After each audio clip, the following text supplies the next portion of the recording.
Hello, everybody. My name is Stevie Cade, and thank you for joining me in another episode of An Inner View. This episode is brought to you by EcoStrips, the future of CBD delivery, made with microfiber dissolvable strips.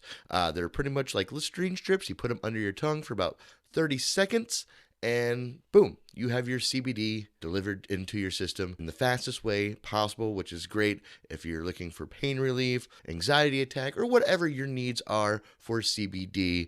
Head on over to ecostrips.com and make your order for the future of CBD delivery. Also, this episode is brought to you by JG's CBGs, which are cigar box guitars made by local master builder John Garver. Now, these things are incredible. He had just made one for my girlfriend for her birthday, and it wasn't even a guitar. He made a ukulele for her. He's also supplied these cigar box guitars for a lot of local friends and for a lot of businesses, and he does high quality work, and I highly suggest if you're looking for a very unique gift or a gift for yourself, please send John Garver an email at jsgarver63@yahoo.com or check him out on Facebook at facebook.com/JG's CBGs, which is CBGEEZ. Send him a message and let him know that Stevie sent you. On this episode of An Interview, I am very proud to have a fellow musician, good friend, Rick Barr. Rick Barr is not only a local personality through music, but also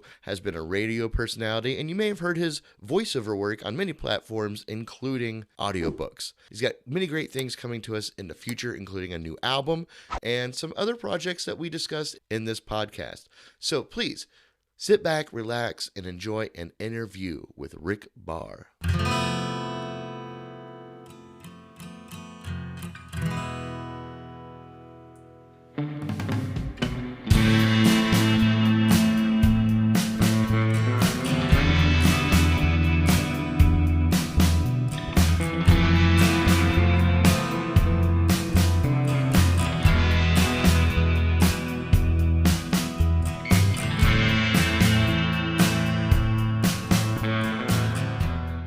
I'll edit that out for you. Are we recording? Yeah. Yeah, you better. Cheers. All right. Hey, glad to be here.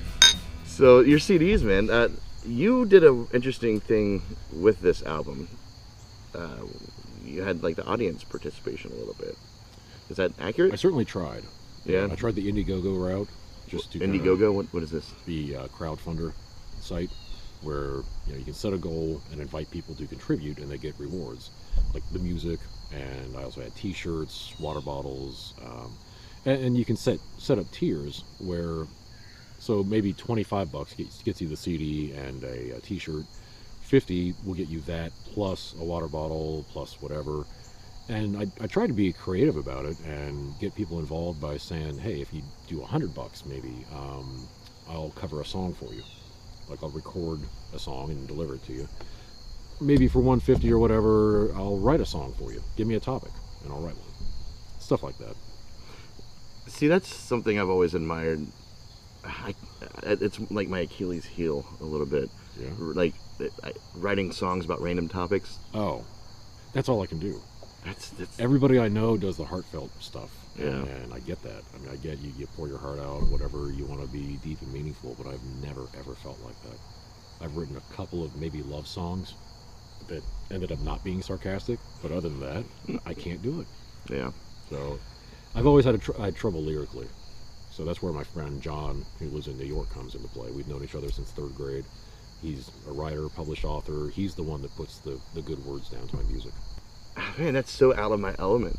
It's an alien concept to me. What? Just having somebody else, write the words and stuff. Oh, yeah. When I write, like, it's a very tedious thing for me. I don't. Mm-hmm. Sometimes it works out where it just kind of flows, and it's like, oh, good, that was easy. And then other times it's like, it's a Frankenstein of a mess for a while. Yeah. And I'm sitting there with the dictionary and thesaurus, Oh, I know. and I'm trying to, find words that I want to say without just saying them so blatantly.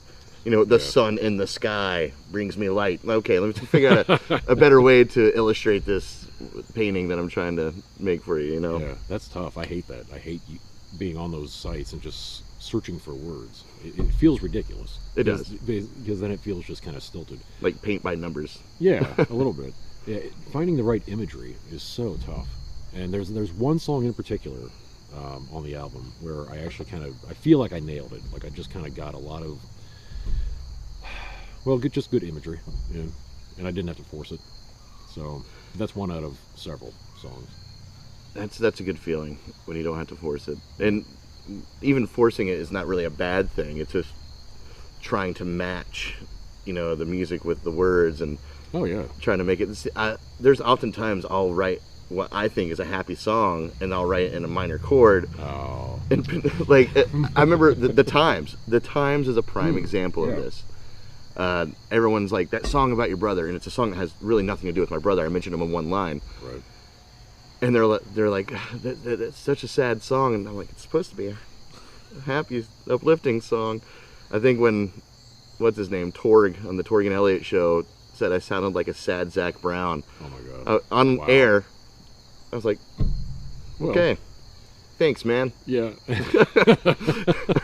That's exactly what I was going for. I was hoping that's what would happen today. Yeah, but isn't it funny how people can interpret things their own way, and they're still right? I mean, no matter what you tried to write about, if it impacts a person a certain way, hey, that's cool. There's a quote by Dave Grohl that says something like, I'm paraphrasing here, but the thing about writing a song is that once you record it or write it, it's not yours anymore. You can be in a stadium of 85,000 people, and you're singing a song to them, and they're singing the same song back to you for 85,000 different reasons. Yeah. That is a cool concept, and that's something I did discover with the Times, when people would interpret it for me, what it meant to them, and I'm like, how do you relate to this song? The song has nothing to do with you. Right. But they'll be like, I barely knew my father, and they're like, oh, my father ran out when I was 5 years old, in a completely different situation, or, I felt like I never knew my dad. It's like, weird. Yeah. So have you ran into anything like that? Was someone interpret? I mean, 70 Lies. Right. You had people interpret that. Oh yeah. Didn't you? Like, yeah. I tried to keep the concept there without really spelling it out, but it was essentially about a kid who starts distrusting everything in his world, especially his mother, who has tried to protect him, but is also just kind of a bad mother by default, and a lot of things happen. Most people, there were a lot of individual songs where they just assumed it was a guy and his girl, a relationship like that, and that wasn't it. So the point didn't really get across very well, but that was okay, because people still liked it, they enjoyed it for themselves. I did an interpretation of it once. I never told you about it. I told you that I had my thoughts on it because I listened to the whole album. Yeah. And it's funny because I related everything to my childhood. I think I replaced that mother figure with, my dad, and, just kind of put the pieces together myself, and it comes back to that same thing, where just, it's one of the reasons I'm singing the songs back to you for a completely different reason than what you wrote it. Yeah. I've got someone I used to work with, Steve Jacklin. I used to perform with his granddaughter, Rachel Corinne. You might have met her a couple times. I'm not sure. Maybe. I'm really bad with names. She ended up on American Idol. Got to the Hollywood round. I haven't worked with her for a couple years, but basically he's a songwriter too, and we're trying to kind of slowly get together and collaborate on a book of our lyrics, and just put the lyrics out there. And there'd be no music to it. I might do an audiobook version for it and narrate it, but other than that, it'll just be for people to interpret it themselves. We'll just put the words out there. I don't know if I would be confident enough to do that with mine. Really? Yeah. Well, do you care about it too much? Is that it? I think I don't care about it enough. Maybe that's it. Maybe confidence is the wrong word to use. Okay. I don't know. It's a weird thing. It's a weird thing. Maybe I'm. See, I think most of my being overly dramatic with it. Like, I write about just bland stuff that I don't care about, so I don't expect anybody else to care about it, except for 70 Lies, because that was a whole concept album and everything tied together. It had a meaning, but for the most part, everything else, whatever. I think for me, I think there's certain songs I would do that with, and be okay with, and then there's other songs. Maybe the songs that I know aren't genuine. I kind of just wrote them emptily. Is that a word? It is now. And the song itself was just written empty, and maybe those are the ones that I'd be nervous to put out. You know, I don't know. Huh. Or maybe I just need to shut the fuck up and just do it and just conquer that fear. That's probably what it is. It's probably a fear. Yeah. I let fears control me sometimes. Hey, I still have stage fright. The 15 minutes before a show, even if I don't care about the show, even if I don't want to be there, I'll still get that nervous feeling. No, it's even more so like if I don't want to be there. You think? Oh, for me, yeah, it is. Well, if I'm at a show and I don't want to be there, I feel like I'm not in my skin, you know, and then I'll get behind the microphone. I just kind of close my eyes and go in my little world and do the monkey dance, you know, and and do all that. But not all shows are like that. I actually get a lot of good energy from shows and performing, you know, and I know you do too. Especially, sure. You've got a pretty good following of people that come out and support you and genuinely love to see you perform because you interact with the crowd. That's way better than I do. See, now I always see myself as pretty bad at it. There are people who are way better than I am. So right. I see myself as just still this shy guy who's just doing what I'm able to do. Well, I think you have a strong presence, and I think that might cover up your insecurities a little bit. Maybe. And it's that voice. It's that voice you have. People think I'm yelling at them, so they have to pay attention. Whoa, calm down, Rick. Respect me. Hey, listen. Here's my song. Start dancing now. You know what? It's kind of freaky because I know you said that in a very, you know, demanding tone, but it really wasn't too different than your normal voice. Great. I'll tell you though, this has been, you know, I've had my following and people who would come out to the venues, like for a few years I had that, and now that's kind of all, it's done. I haven't seen a lot of those people in a while, so. Yeah, it's tough to keep a following, and I won't book at places that ask me, what's your following? I'm like, your crowd. Right. Your crowd is my following for that night. Like there are some shows that I have surprisingly a lot of people that come out to, you know, and I feed off that. You know, I love that energy, and I think that's a great thing. But I don't think I have such a great stage presence to. Well, maybe a stage presence, I don't know, but that off-stage presence, unless I know you, I'm really not talking to you, unless you're assertive with me. Mm-hmm. When you're assertive with me, then, you know, my introvert, you know, comes out, and I'm like, oh, you're talking to me, yeah, let's talk, you know? No, I get that completely. If there's nobody that I know in the audience, then you are just kind of talking at random, hoping that maybe something you say will catch, and somebody will just yell something out, and then you can start a dialogue. But I've never been good at just initiating that. Yeah, I think it's on and off for me sometimes. Yeah, and again, it goes back to that introvert sort of thing. If I see the crowd's being responsive, then I start getting, you know, quick to how I talk to the audience, and I can kind of read them and know what jokes will land.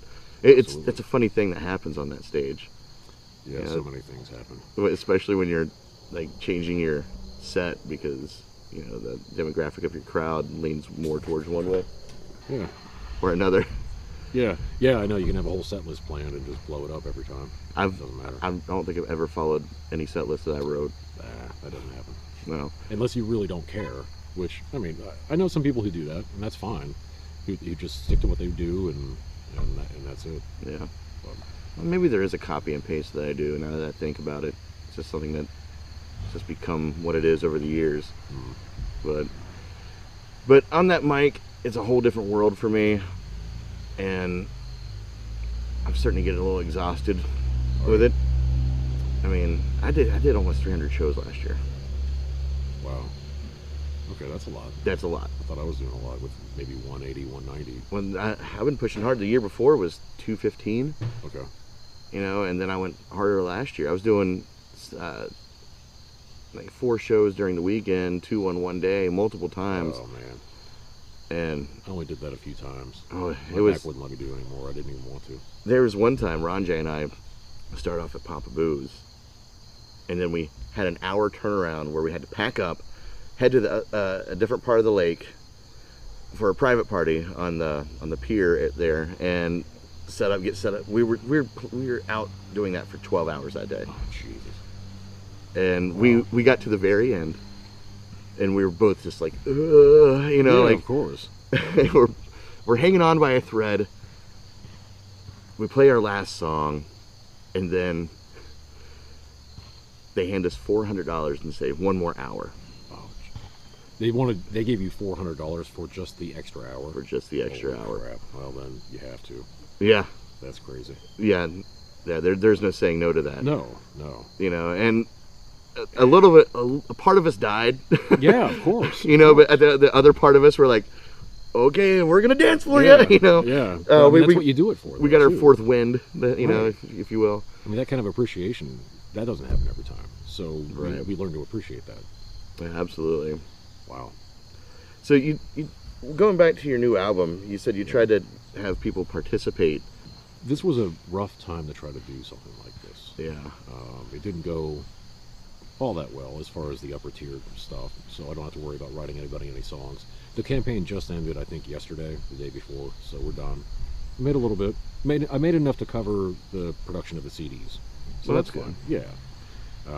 But yeah, as far as participation, nah, not really. See, I thought when I read it, and again, I only read what was on Facebook, and I kind of glanced over it, but I thought you were like, and you said you were letting people kind of write, or you would allow them to write songs, that might end up on the CD. Is that kind of where that was going? Well, or no. what? No. Okay, I just not quite misinterpreted that one all the way. It wasn't that much. I think at one time I was playing with the idea of you could get your name on the album cover or something. Oh, like that. See, I misunderstood. See, I thought you were reaching out and doing like a collaboration with people, and you're bringing people in on this creative process. No, I'm too much of a control freak. I wouldn't do that. I feel that with every bit of my soul. Yeah. I do and I don't, I guess. Pete Conrad wanted me to record some albums with him where he records his albums. Yeah. Well, not with him, but like he kind of wanted to, I don't know, manage it a little bit. Okay. Like your album? Yeah, he's like, hey, we want you to come in. We want you to record a few songs, and we'll do the backup stuff. On all these things, and they were going to take care of the cost or what have you. One of those offers I told you about. I recorded 2 songs, and then I wanted nothing else to do with it. Really? And they're like, well, what kind of guitar piece do you want me to, put back here? And I'm just like, do whatever you want. Yeah. I kind of did my part. If you want to put something to it, go ahead. I think my lack of interest after that just kind of snuffed their fuel. and I told them that might happen. I said, I might bail on you on this because it's not that important to me. Okay. And I don't know that. Is that your phone? Yeah. Oh. You know what? Is that your song? Yeah, it's from 70 Lies. God bless it. I just started in the last couple months turning up my ringtone. I've never done that. I've never wanted to be one of those people, but I kind of had to out of necessity. I'm going to turn it down now. And now you are one of those people, and it's recorded for everyone to hear. Bless it. Well, Oh, that was my son. See, I'll have to call him later. So I'll get in touch with him. That was the overture from 70 Lies. Yeah, I recognized it. Yeah, got a lot of, that was the big time, like, multi-harmony parts with myself and my daughter. Yeah, that was a big little opus you did there. It was. And it was many years in the making, many years in the planning, and it took about 2.5 years to record. Wow. So I was doing all the gigging and did my 40/40 project in between, so I was just doing everything. And it wears you out, though. I can imagine. I can relate in the sense of all the other adventures that I do with podcasts and Film Trigger, like all the time that goes in just to one video on my Film Trigger channel. Right. Sometimes it's exhausting. Like I came home yesterday, straight from work, recorded a video, and I was so happy it was only a half hour. That means once I edit it, it'll be about 10 to 12 minutes. Mm-hmm. Because I got to edit out a lot of my stupid, and which is why I edit these.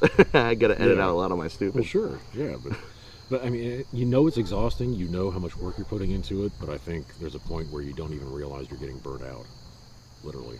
Yeah, and that certainly started happening to me. There's a balance you have to find. Yeah. Well, and then I think the shutdown, the pandemic, has kind of forced a lot of us to find that balance. I know I have. If I hadn't been going through so much, when this hit in March, and I were going like full force on my career and everything, it would have been a lot more devastating to me.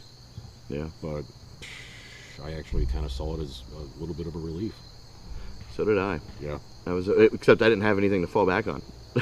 Well, I mean, I've had the voiceover stuff, but a couple of my clients that I do regular audiobooks for, they haven't been able to keep up on their end, which makes sense. I mean, we're all kind of struggling. Yeah. So, yeah, it's been like unemployment and savings.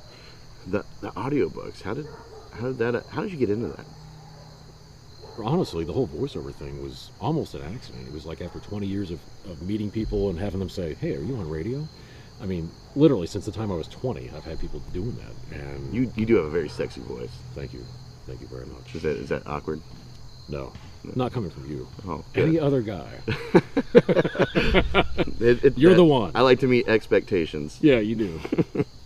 No, so I had been thinking about it for a while, and I finally just said, okay, look, I want to do this. I want to do something new, and so I invested in training, equipment, a lot went into it. And it started slowly, just getting a few jobs here and there, and the audiobooks I had to go and get. For the first really couple of years, all I did were royalty share, where nobody pays you directly. You split the net royalties, Right. which ends up being 20%. For you? Yeah. That's more than I would think. Well, yeah, but that's not 20% of the sale. That's the royalty. It's part of the royalty. Okay. So it's 20% of what they get. Yeah. Something like that. So for a book, an audio book that sells for $15 or $20, I'm getting maybe $2 or $3. So, and I just did a lot of duds. You have to. I had to get my experience. I never, ever want to listen to any of the books that I did my first year. It's like we feel like that when we started performing. Yeah. I don't want to watch those videos of my first open mics. Oh, absolutely. At my film trigger, I'll see older videos and I'll click on it, and then I'll be like, it sounds like I'm reading a script, because I was. I'll be like, hello, welcome to Film Trigger, and I'm like, oh, okay.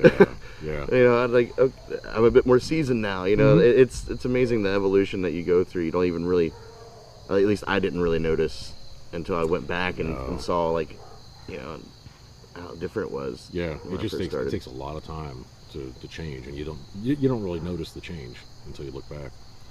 So I got a couple of per finished hour projects, and that's where you just get paid per finished hour. So at this point, it takes me about 4 hours to complete 1 hour of finished audio. So yeah, I mean, if I'm working at a rate of $250 or $300 per finished hour, then that's pretty decent.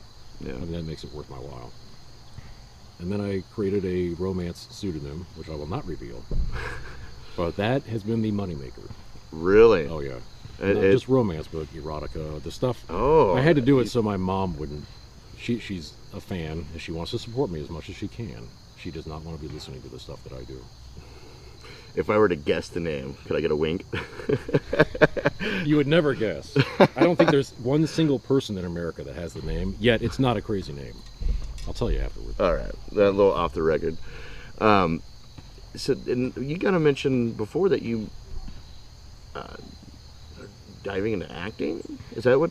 This is like all of a sudden. So I actually got with a talent agency a couple months ago, and just for my voiceovers, so I could be represented. And I did actually join the SAG-AFTRA union earlier this year, which was one of my major goals.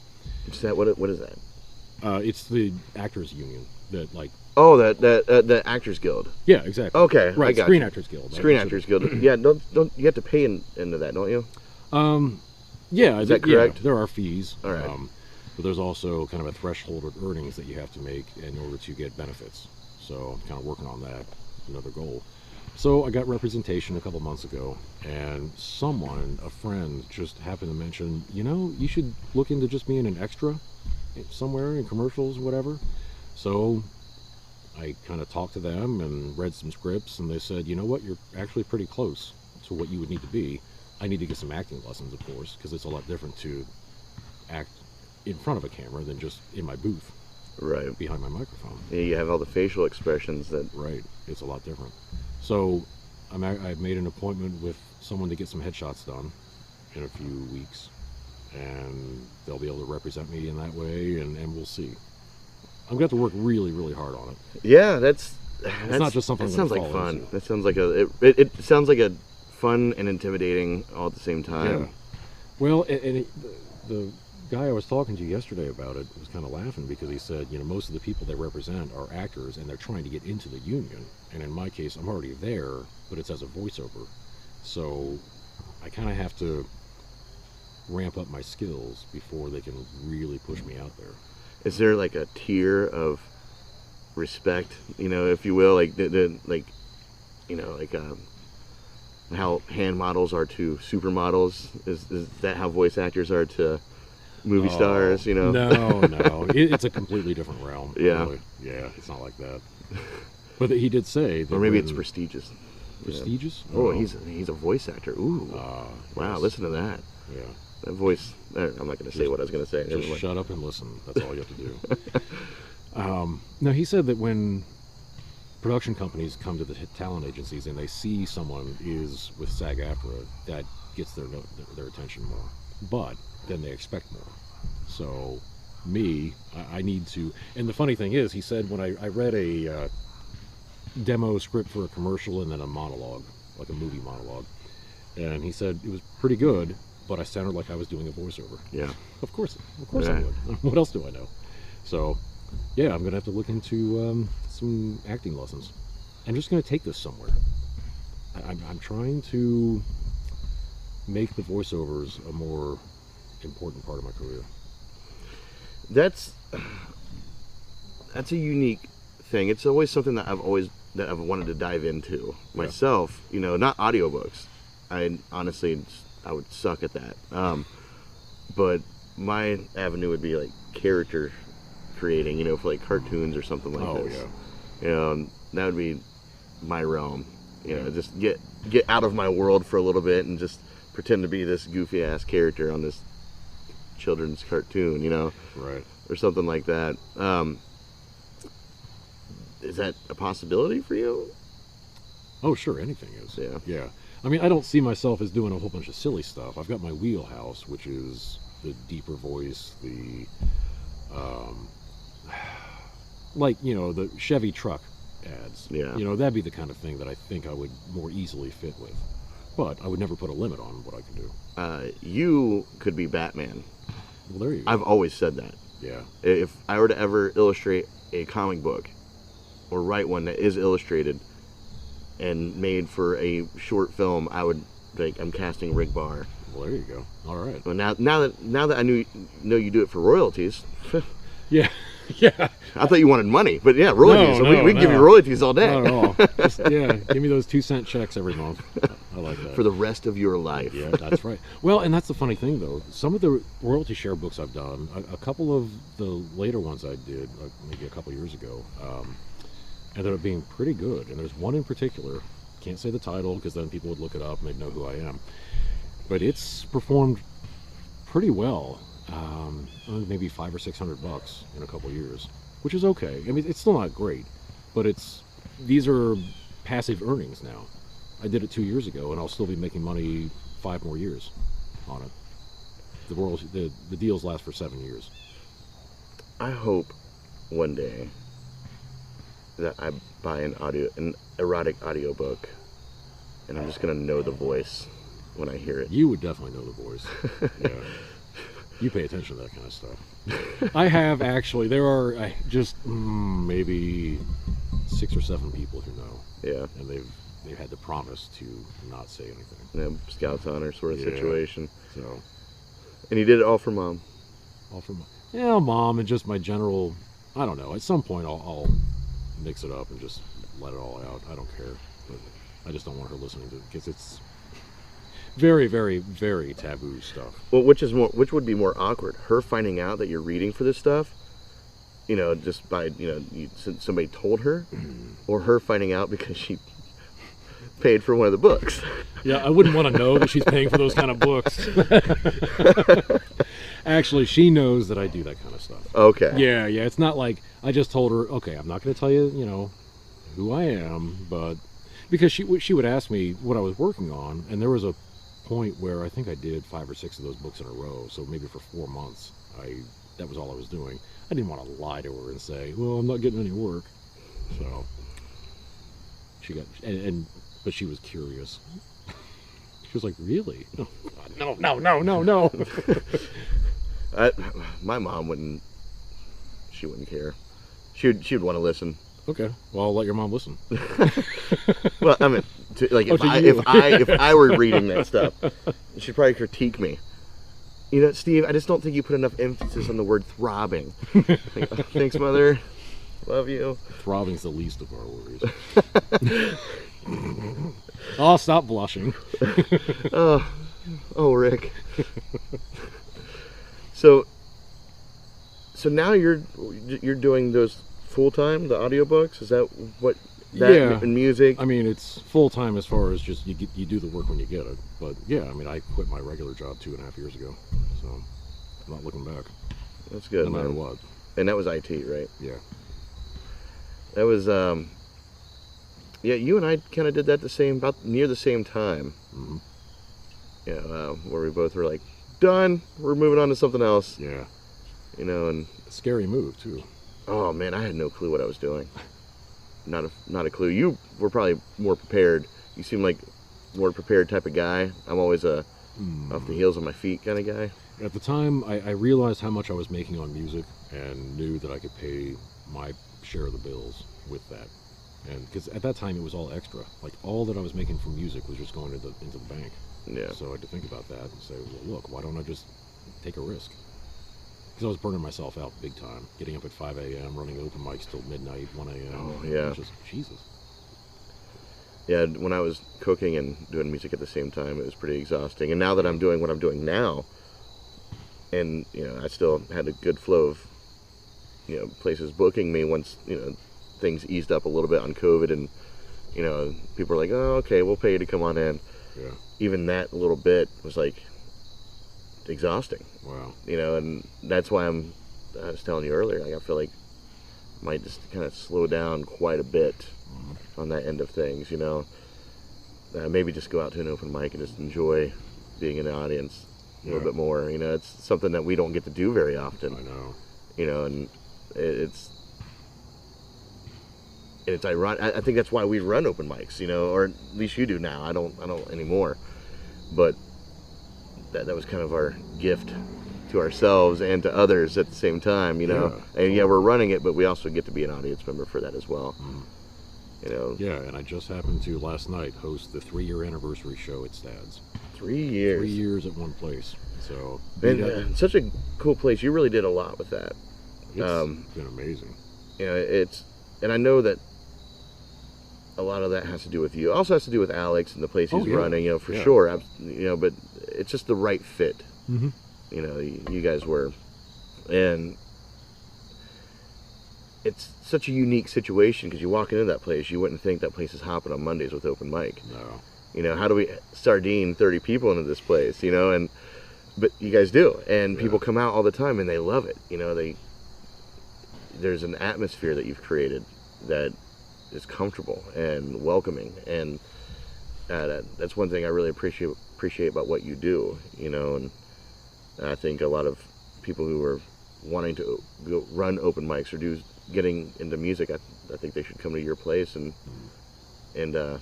check it out, because you are a very inviting person. I sent somebody over to you, and I think he comes every week or at least every other week. Peter Burling.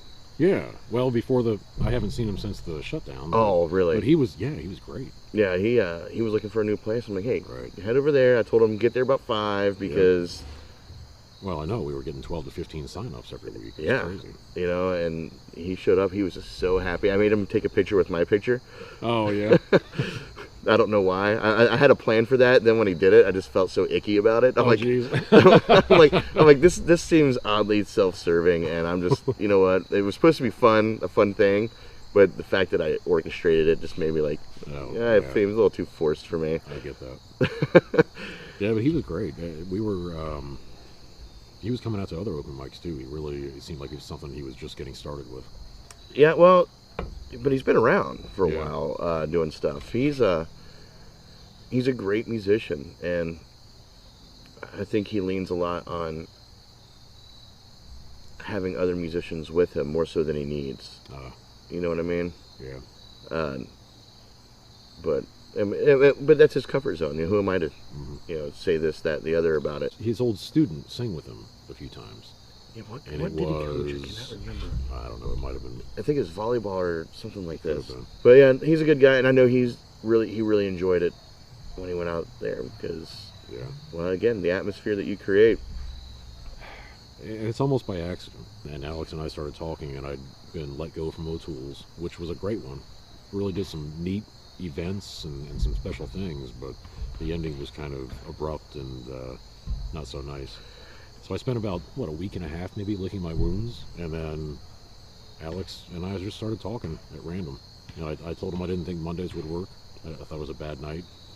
I would have said the same thing. Man, yeah, it's been a pretty special thing.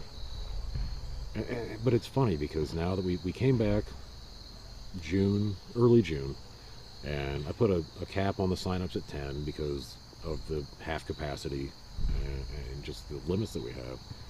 And there's just so many people who don't want to come out now. I've been struggling to get 4 or 5 people coming out each week. Last night we had 6 or 7, and that was strong. And that got us to 8 o'clock, and we're even closing an hour earlier. Yeah. Just because we have to. Yeah, I'm glad I'm not running an open mic during all this. I really am. Well, I'm one of the only ones. I mean, Jenna Webb is too. She is too, and there are a couple others that are starting to come back, but man, it's been a struggle. But the thing is, I'm every week, I'm looking out at the people, the patrons, the regulars are coming out every single week, and they're smiling, laughing, they're having a great time. That's what makes it worth it. Yeah. And the musicians that come out, of course.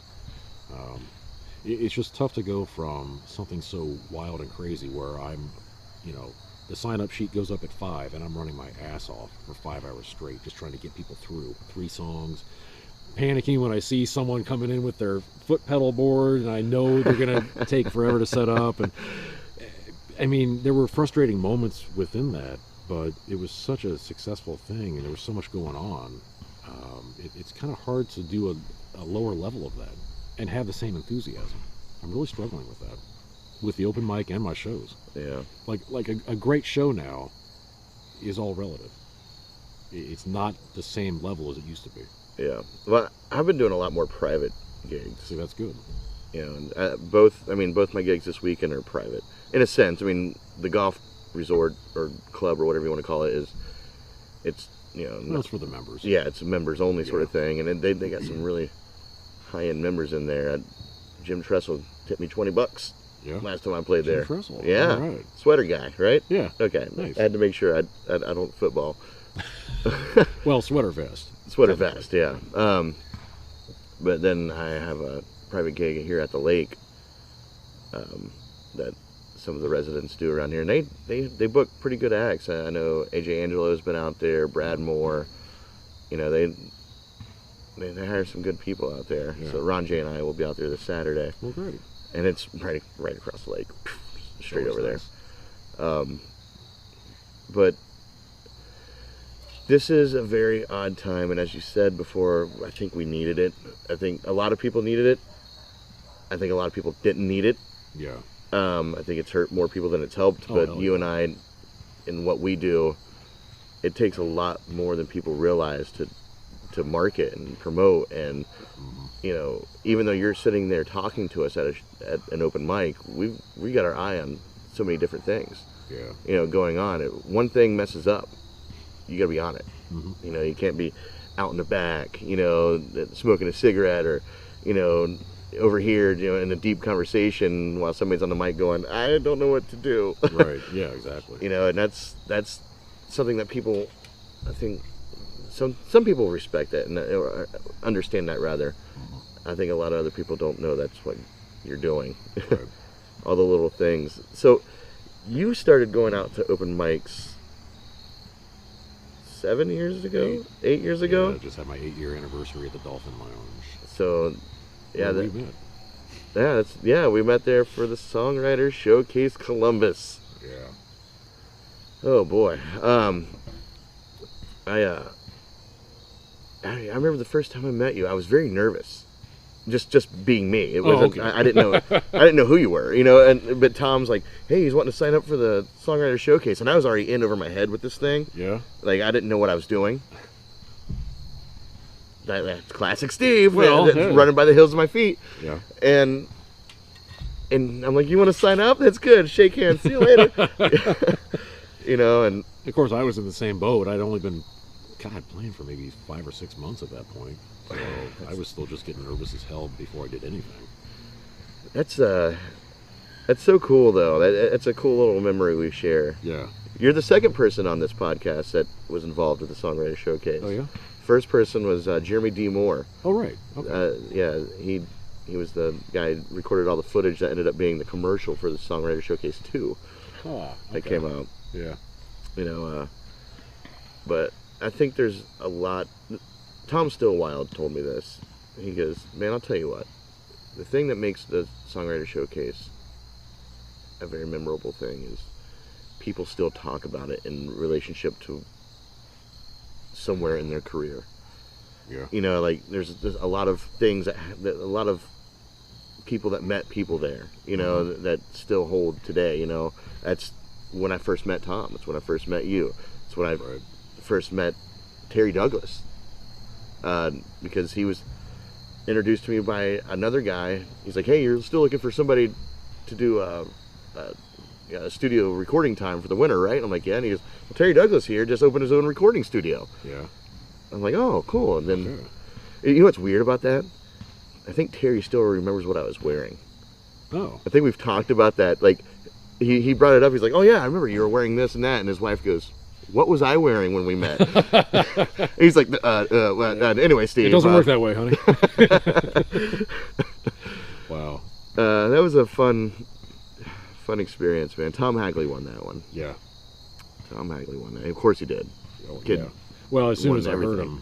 him, Tamara and I were sitting there and we heard him start playing and we looked at each other and said, oh, he's got this. He actually has some ground into what started the Songwriters Showcase, because I went to the Blitz Factor or whatever the Blitz 99.7 the Blitz was doing their little, like Blitz Idol mock thing. Oh yeah. And it was also at a Shecky's, and I did my thing and I lost to Tom Hagley. But it wasn't the fact that I lost to Tom Hagley. I wasn't bitter about that. I was very bitter because I thought I had it in the bag. And then he showed up last minute. They almost didn't let him in. He was wasted. He was stumbling around, dropped his mic, couldn't find the hole to plug his guitar. Absolutely wasted. I'm like, I got this. I got this in the bag. Then he sang his original, the whiskey song that he does. Wow, what's it called? I know what you're talking about. Cocaine and Whiskey, I think. Right. Or something like that. Done. Yep. And that actually started spinning like, well, why don't I do something more in my realm? Yeah. And those who can't do, teach sort of situation. Like, well, obviously I'm not made to do competitions. Why don't I run one? Right. And that's how, that was kind of the beginnings of the Songwriter Showcase, which came up, I think, a year later. Maybe a year and a half, something like that. But that was a cool show, man. I'll always take away from that. That was like the first big stage that I've been on. I'd done a handful of different venues for open mics, but that one was just kind of special because the lighting was professional, everything. Yeah. All the lights were right on the stage, and I couldn't see anybody in the audience. Which is a good thing. Yeah, I know. Oh, God, I love that.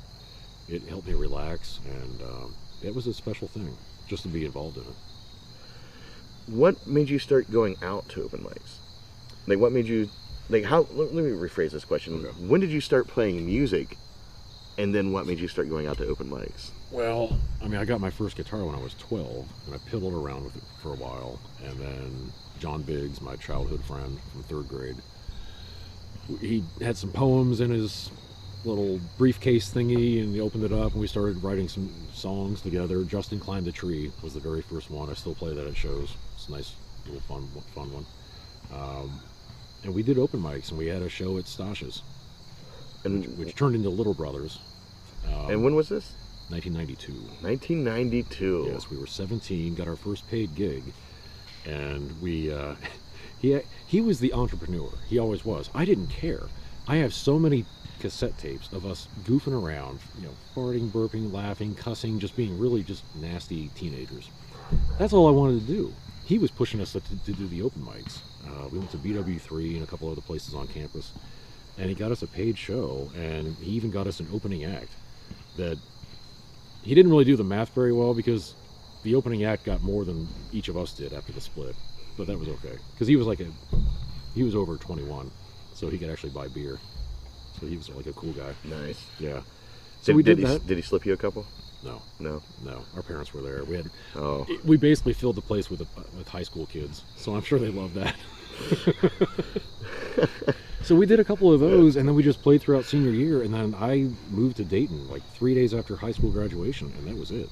Then I accidentally had kids, and just did not have the desire to do it at all. And he kept kind of kicking my ass and say, "Hey, you're writing songs, you keep doing this, I know you want to, get out there and play." And it took literally 18 years for me to do it again, until 2012. So you had a motivator. I did. Someone always in your ear. That's if really he cool, hadn't man. pushed me, I would not be here. Absolutely. I owe it all to him. That's awesome. And I could, when I did that first open mic at the Dolphin Lounge, had no expectations. I just wanted to do 3 or 4 songs and go home, and I didn't care if I never did another one. Was Tom the host that night? Tom was the host, and Paisha was there. Outside of my parents, sister, Tamara, and Randall Matson. Another great musician. Yes, and someone I knew from high school. She was the only one that wasn't part of my family that I didn't know, and she was into it. And she's really the key. I mean, Tom, of course, because of who he is. Yeah. I mean, he encouraged the hell out of me. But having someone just random enjoying it, that did it for me. That brought me back the second time. And she's a beautiful soul. Yeah. She'll never really quite understand how much that meant to me. And that makes her even more beautiful. Yeah. Yeah. She's such an easygoing person to talk to. Is such an artistic soul. Mm-hmm. Very much into it. Her and I haven't talked in quite a few years. Just for no other reason, just a common falling out that happens in life, Yeah. But I know when we do hang out, or when we have hung out, it's always been a very special night. Yeah. We've gone out to dinner and just made a night of it. Mm-hmm. She came out here. We went to see stand-up comedy in Somerset. It was just a genuine good person to hang around. She brings a light with her, Yeah. and it's inspirational. Mm-hmm. That she's always smiling. Yeah, she's always smiling, and it's infectious. And Mm-hmm. that's a great thing I love about her, and I'm glad you got to experience her on your first time. Yeah, I think it was necessary. I think maybe the encouragement from Tom, I probably would have come back out again. Oh yeah, But Tom is, geez, that.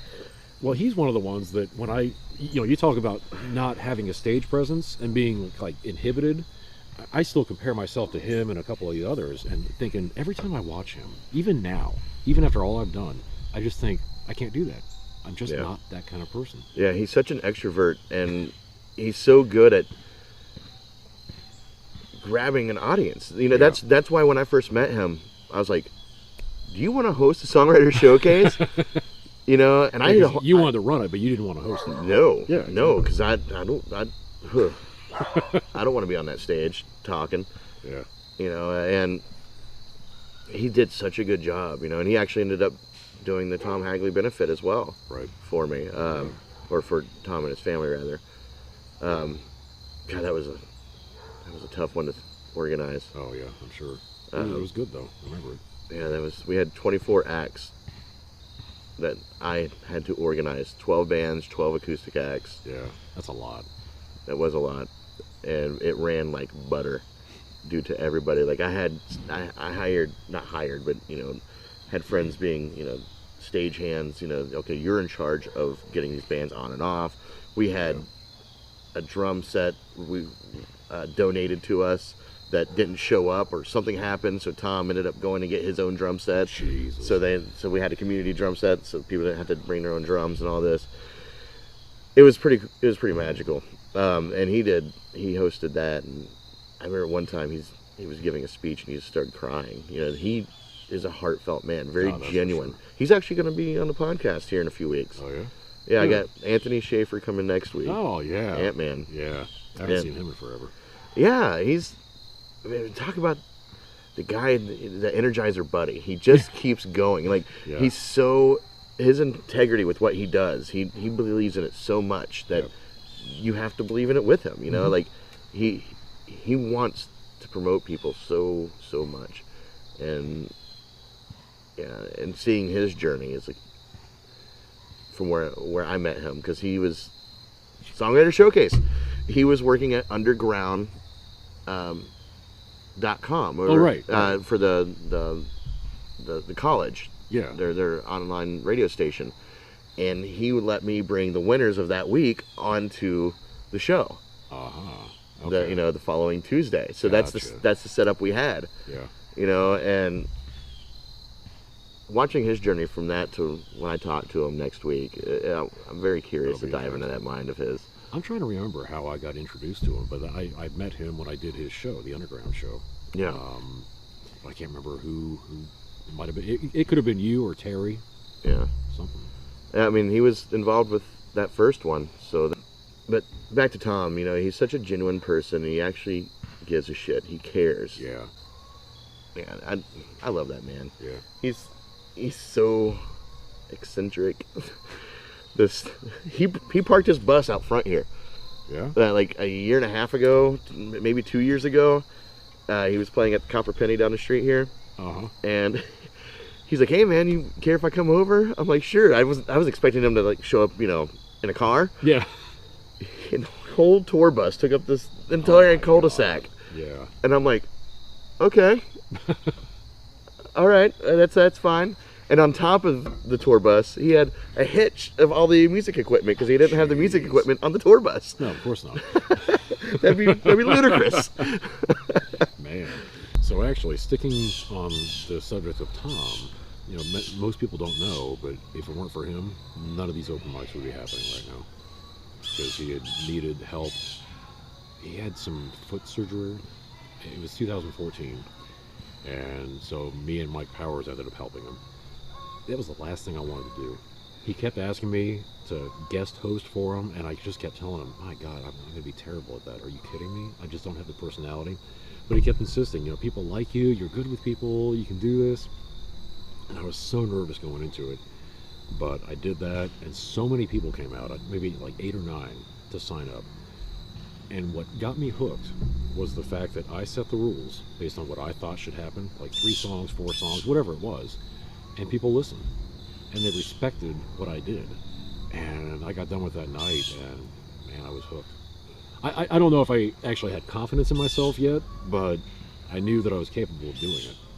So I think at that point, I just did it once a month. I ended up doing it for 6 months. And then towards the end of that was when I started hosting at O'Toole's, and that's when that picked up. And I've done, I think I hosted my 300th recently. So that was kind of a milestone. See, you're good at collecting your information of what you've done before, like celebrating. I'm so OCD about that shit. I'm not. Like, I am so bad at it. I've got everything. Like, it's all this, like, one streamline of events, And I write it all down. I mean, I have to. I don't think I've ever celebrated a 1 year, 2 year, 3 year anniversary anywhere, just because I just don't think about it. I'll see it on my timeline. I'll be like, oh, I guess that we've been doing that for a year now. Yeah. So. Yeah, I'm like that with like family stuff, birthday parties, and it's just part of me. Very meticulous mind. See, I need someone like that in my life. Oh yeah. I do have someone like that in my life. I can move in. There's no room. Oh, okay, fine. Seats taken. Yeah. Maybe if our timelines had crossed of bachelor life. Yeah. We're not quite there, huh? Then could you imagine a Steve and Rick Barr bachelor pad? It'd be the odd couple. It would be. It would really. But it wouldn't be a solid line separating the rooms. We'd have a fuzzy line. It would be very fuzzy. It'd be a fuzzy line of where we meet together, but we'd still be an odd couple to the extremes of it. It'd be a bunch of guitar strings, basically. Yeah. Separated. Yeah. Oh man. So O'Toole's. Was that your first real like gig? Like you got on your own, you earned on your own? Oh yeah. Am I remembering that correctly? Yeah, because I started going to the open mic, and Dan Chapman hosted. Of course, I met him at the Dolphin. Like all these key people in my life, I met at the Dolphin Lounge, which is kind of crazy. So I met him, and then he was hosting. Went out there, and he was very encouraging. He had seen video of my dad and I performing at Java Central. And when I was talking to him that very first night, and he was asking if I could bring him out so he could play, because he just loved that whole idea. Eventually, I did have Dad out there when I did my shows. I was there for one of the nights your dad was out there. Oh yeah, at O'Toole's in Westerville. O'Toole's in Westerville. Or Gahanna. I mean. Oh, Gahanna, the other. Yeah, that's right. That's right. That was his birthday that year. Yeah. So yeah, Dan Chapman gave me my very first solo show. April. Oh, see, now I'm going to forget the date, but it was April 2014. You have it written down somewhere, right? Well, it is, yeah. Yeah, and I'll always be grateful to him for that. And God, yeah, I used to tape my set list to the edge of my guitar so I could see it, and I'd have my sheets of paper to look at for the lyrics. If I look at that set list, I just cringe, because it was just some of the goofiest shit. I mean, I just didn't know what I was doing. I didn't know who I was playing to. I had been doing open mics for almost 2 years at that point, but it wasn't until just a couple months before I played that first show that I even really thought about caring about trying to make money off of it. Yeah. I wasn't gearing up towards it like some people do. Yeah, money's not a big driver for me in my open mics either. Yeah, it's a nice benefit, but it's not what drives me. Yeah, I never thought about, oh, I'm going to keep getting better and I'm going to start doing shows by myself. Oh my God, no, that was the last thing on my mind. But then I started doing it, and Gabrielle Johnson and Joe Spino came out, and Joe Spino. I did a video for him once. He's such a fun guy. He's another Tom Stillwild. He just kind of shows up, and he's always just like, "Hey, what's going on?" So high energy and happy. Yeah, you know. That's always interesting when, especially hosting open mics, and we see so many people across the stage. And if I wanted to, I could go back and look at all the pictures I've taken of the boards and counted up how many individual people have come through the open mics. It's been several hundred, and you see so much good talent, and sometimes they don't believe in themselves, or sometimes they just don't care. Yeah. And you think there's so much potential there, but they just want to go out and have fun a couple times, and then you never see them again. And then you get the ones who try and try and try, and they keep going every week, and you know in your heart that they're not quite ready. Yeah. And that's a tough one, because you try to counsel them as best you can without blowing smoke up their ass. Yeah. But you can't defeat their dreams. Too. Right, and that's one of the fine lines that we have to walk as open mic hosts. Is I've seen so many times where I've gone somewhere and somebody's on stage, and the person who's hosting, I don't know if it's open mic or they just let somebody get up during their show or whatever, and they're like, "Oh my God, this guy sucks." They're like talking him down to me about him, and then when he's done, they're like, "Oh, great job." That's not right. I hate that. That's don't be two-faced like that. Right. Every person up there is taking a risk, taking a chance, and that's the thing that I try to promote. It doesn't matter my personal taste in your music or not. Oh yeah. What matters to me is that I am able to give you a platform in which you can free yourself on. Mm-hmm. And that's why I wanted to start open mics, because I discussed with you when you did that radio thing on, was it 94.7? Yeah. That my first open mic was one that I ran. I didn't even know those things existed. and in my mind, once I started running that, like it was self-satisfying, but then it turned into, well, I want people to know about these. Yeah. I want more people to be involved with this, so they have a better chance than I did. I was just kind of thrown into the wolves about it, via Tom Klein, actually. Yeah. Because he ran that open mic at CBR's downtown Columbus first, and then he was stepping down, and so the guy replacing him said, "Hey Steve, won't you do this with me, and take over Tom's thing?" I'm like, "Okay." And I remember Tom Klein looks at me, just young Stevie, he's like, "Hey man, this is gonna be great for you. This is gonna be great for your future. It's a great way to meet people." And he was right. That's for sure. Yeah, CBRs. He that's where he got the Acoustic Mayhem name. That is he ran it with Jeff Schaefer. You know who Jeff Schaefer is? Well, that name sounds familiar. He's a very seasoned musician. Been around for quite a while. He actually went to high school with Tom. Huh. And they were running it together. And here's the story of the name Acoustic Mayhem. It was created by Jeff Schaefer in light of Electric Mayhem, which is the name of the band on the Muppets. Oh, yeah. Okay. I did some music with Jeff Schaefer. The guy is so talented. I think his mom was a music teacher or something like that, a vocalist. So he knew all the theory and all that stuff that I just don't even. It's like speaking Spanish to me. Yeah. But I'm also a really bad guitarist, like a musician rather, in the sense of I still have trouble with the names of the letters of the strings. Like I just can't. Oh really? Yeah, I just learned from sound and watching hands. That's how I do it too. Play by ear and yeah. Well, Kyle Browning, he was here a few weeks ago. Same way with him. He was same way. He's like, I just self-taught. Yeah. I mean, I've learned a lot of the chord names, and I know what I'm playing now just because of repetition. Right. You kind of have to. But the theory, I just don't. Oh, God. And I've tried to play with Brandon Crawford once, and he's like, I know, do that in A7 flat. And I'm like, I don't know what language you're speaking.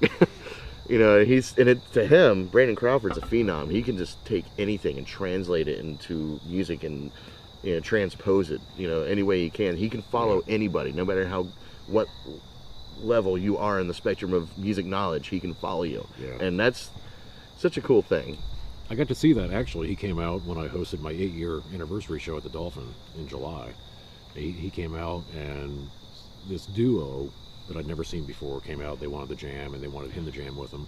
So I got to see that, how he was asking them what key, and he was just having no problem just following what they wanted to do, which is good. 98% of our audiences don't know what they're listening to. Yeah. Absolutely. You can mess up songs, and you'll see people in the audience just almost sing with you the mess up that you just did. Yeah. As long as you don't stop and start apologizing, you just keep going, you'll be fine. Exactly. And we get on ourselves about making one mistake in like an hour of songs, but I mean we're doing this pretty well. Yeah. Overall, I'd say one of the biggest things I can pass on to any musician is, if you mess up, just continue. God, yes. Please don't stop the song. Don't retune. Just continue on. But there's been times where I've messed up so bad that I had no choice but to stop. Yeah. And you just gotta own up to it. Like, oh man, make it a joke. I really screwed that one up. That does help. Yeah. People kind of cheer a little bit. Yeah. Whatever. Exactly. Yeah. You still feel like hell, but you get over it. Your radio gig that we were just talking about at 94.7, how did you land that? That was 94.1. 94.1? Yeah. Okay. Yeah. That was Victoria Parks came out to Toronto's. Eric Alteen was hosting his open mic there. Mm. Yeah, and that would have I've been there. Well, it would have been early 2016, and I was just playing. She ended up playing as well. She had reached out to me, and people reach out to you, and you just can't figure out how they even heard of you. Yeah. But then we ended up just accidentally meeting there and talking in earnest about this radio show or radio station they were starting, and it was mostly like kind of a platform for green, like political views, but they also wanted music. And I said, I'm not going to do anything political. I just want to do music. And she said, that's perfectly fine. So I had to think about exactly what I wanted to do. I could have just sat around and played for an hour each time, but I used it as an opportunity to get local music involved, which I just love doing. That was a great thing you did. Oh my God. So I'd had the featured, whatever I called it. I can't even remember now. I ran it for 3 years. One new episode a month. But I'd have the featured, like you were one, obviously, do the interview, and I would play 3 or 4 or 5 of your songs, and I'd have a few songs played at the beginning from other artists, and it just worked out. It was so much fun, but that was the kind of thing where it was a volunteer effort. Nobody got paid, none of the contributors, which was fine. But to produce an hour of that takes several hours. Yeah. And the biggest challenge, I think, was getting people to. I was recording over Skype, so I'd have people on their cell phones. There was one guy who was outside. There were birds chirping everywhere, and he was lighting up a cigarette. And you just kind of go with it. Yeah. That's why I like this, having people come here and into this, and do the recorded podcast here. Jeremy D. Moore did it remotely, but he had. Well, he's got all the equipment. I mean, he right. knows what he's doing. So. Right, and honestly, Schaefer could do it. Anthony sure. Schaefer, but I like this intimacy. Yeah. Being able to look at you and talk with you and interact with you. I'll tell you what, I learned a lot from doing that with you, and the biggest thing I learned was. Really? I need to know the questions before you ask them. Oh. Because that's just how my mind works. I need to prep that way with me. Or like this, have an organic conversation to where it just comes to me naturally and discuss. Because I remember, and what I usually edit out of these is my stuttering. I'll stutter a lot and I'll fumble through my words. And I learned that I did that on that radio show. And I'm still to this day, if I listen to it, I'll just what I'm doing right now, just like and I don't really quite. I got to remember this story on the fly, and It's funny you say that because I don't know, and I don't know if it was your show, but you were on early enough that I wasn't doing a whole lot of editing, so I was just kind of letting it go, trying to make a natural flow. But there was one point, whether it was with you or somebody else, where there were a lot of pauses. And maybe stuttering, but just a lot of empty air. And I this one episode, I just remember thinking, okay, I've got to shorten this. I've got to do something about this to make it flow. So then you start just doing all the cuts and moving everything together. Yeah. But for each interview, I would have just a set of questions. I would write down notes on what I wanted to ask, generally. But then I'd just let it kind of open up. But it was always amusing to me how many people were so nervous about it. But that made it more worthwhile to me because there were so many people who had never been on radio. I did plenty of people who had been. It was like old hat to them. But there were others who were getting on the radio for the first time. And I remember a couple of people actually had to buy a radio so they could actually listen to it. It was so cool. That was a really cool thing you did. I always support anything that showcases local anything, musicians, artists of any sort. Well, you've been terrific at it for years. I mean, Well, thank you. You kind of showed me the way to that, honestly, with the showcase. That was kind of that planted the seeds. Ooh, that was a tough one. Even though you didn't know what you were doing, whatever, it worked out. It was integrity, or I don't know if integrity is the right word. It's amazing what passion can do, what it can drive, even in a situation that you don't know exactly what you're doing. Well, yeah. You want it to be so good for everyone else. You don't want other people to look dumb for being a part of it. Like that's my thoughts. That's exactly. I would always. The most pressure I felt for that radio show was wanting to make sure that the person who did the interview felt good about it, because they were the ones that were on for 45 minutes or whatever it was, and they would have told their family and friends to listen to it. So I needed to make sure I did a really good job. There was one, oh my God, who was it? Oh, I don't know who it was. I felt so bad. I had done a lot of, you're changing the volume on the tracks, like up and down, up and down, up and down. And this one show on the automation, I had let it slide, like very gradually on her track. And I had just forgotten about it. So I produced it, sent it to the station, and I was listening to it. I used to listen to it on a radio just because it was such a novelty for me at the time. Yeah. And I was listening to the interview, and her voice just kept getting softer and softer and softer. And I was thinking, what the hell? And then it hit me, and I thought, oh, shit. So I was re-airing new episodes 2 weeks afterwards. So I think just right after that, I went in and I fixed it, and I apologized to her. And if you go back and listen to my podcast, my very first interview thing that I'm doing here. Yeah. Jeremy D. Moore, I had an audio issue throughout that whole thing, and what it was is he recorded separately. But what he didn't take in count was you can hear me on his audio. Right. So with my audio, I was echoing. Like my audio was echoing, but when I would talk, you would hear me echo on his audio that he sent me, and I couldn't edit that out. Oh, right. So I had to chop Right. as best as I could any echo of me out. It made the editing process 3 times as long. Yeah. And there's certain parts where we're talking over each other. There's no way around it. Yes. I experienced that. Yeah, there's no way around it, and you'll hear it every now and again. Just a little echo chamber. Yep. And when he's talking, it's. I had that problem a few times because I would record, and then the software I was using allowed me to separate my track and the interviewee's track. But there would be those times where if that connection was weird, if there was some feedback, then you can separate it. As much of a pain in the ass as it is to do it, unless you're both talking. Yeah. Then you're screwed. Yeah, that's why I like this setup I have now. It's still not perfect to where I need it to be, because right now you're not separated from me. We're on the same audio. So if you're quieter than me, well, then you're quieter than me. Exactly. But that's just my limitations. I don't have a program, and I probably should get one. Like right now, I'm just recording on a voice recorder. Yeah. That's how I do all my videos and everything. And but then I render that, and I put it in my video editor, and then I can just edit from there. Sure.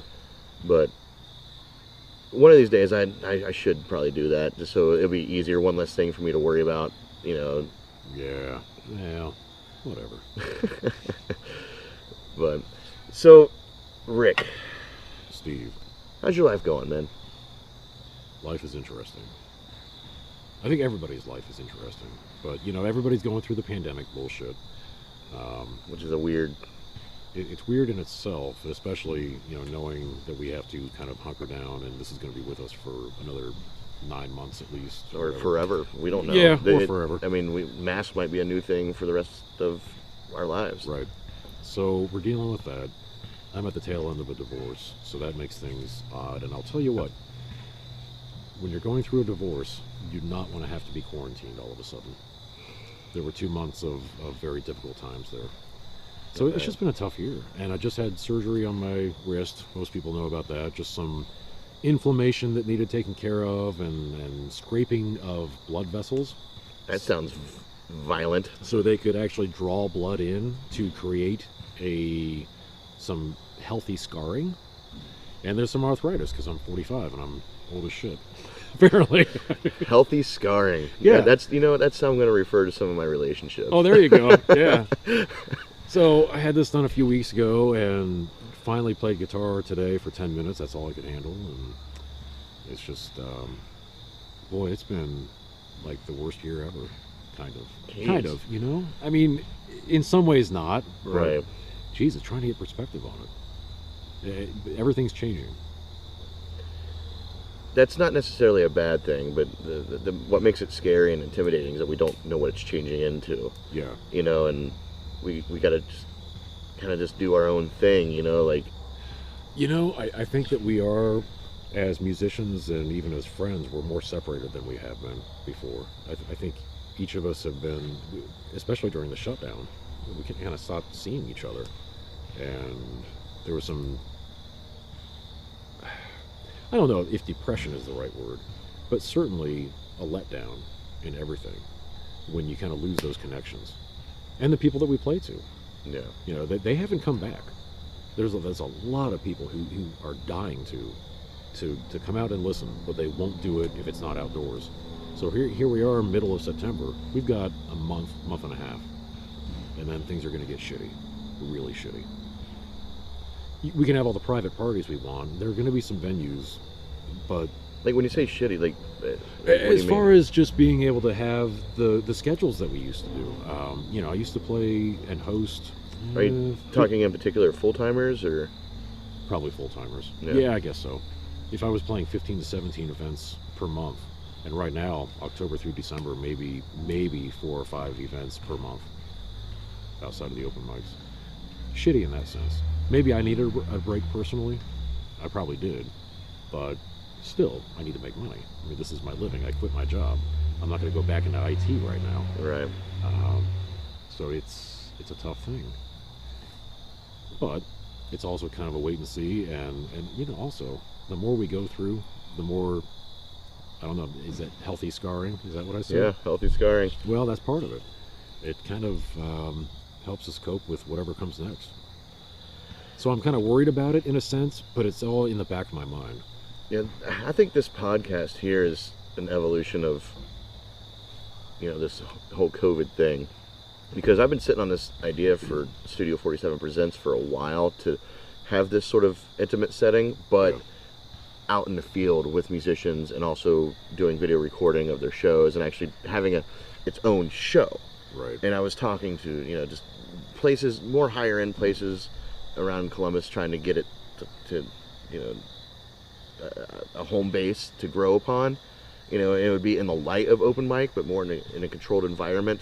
Mm-hmm. Like maybe 1 or 2 artists, and we interview them in between sets, and and it would be like this, but completely different, and then and it was going to be my way out of doing regular open mics and just kind of changing the game a little bit and stepping up what I wanted to do. Yeah. And when COVID hit, I was like, well, there goes that. And so I was like, but I can still talk to people. And I started getting into podcasts from my other channel, Film Trigger, just talking about movies. And I just love the organicness that comes from, a genuine conversation. I was like, man, I think I can do this. My first interview with Jeremy D. Moore was nerve-wracking. I had a list of questions. We're gonna promote this guy.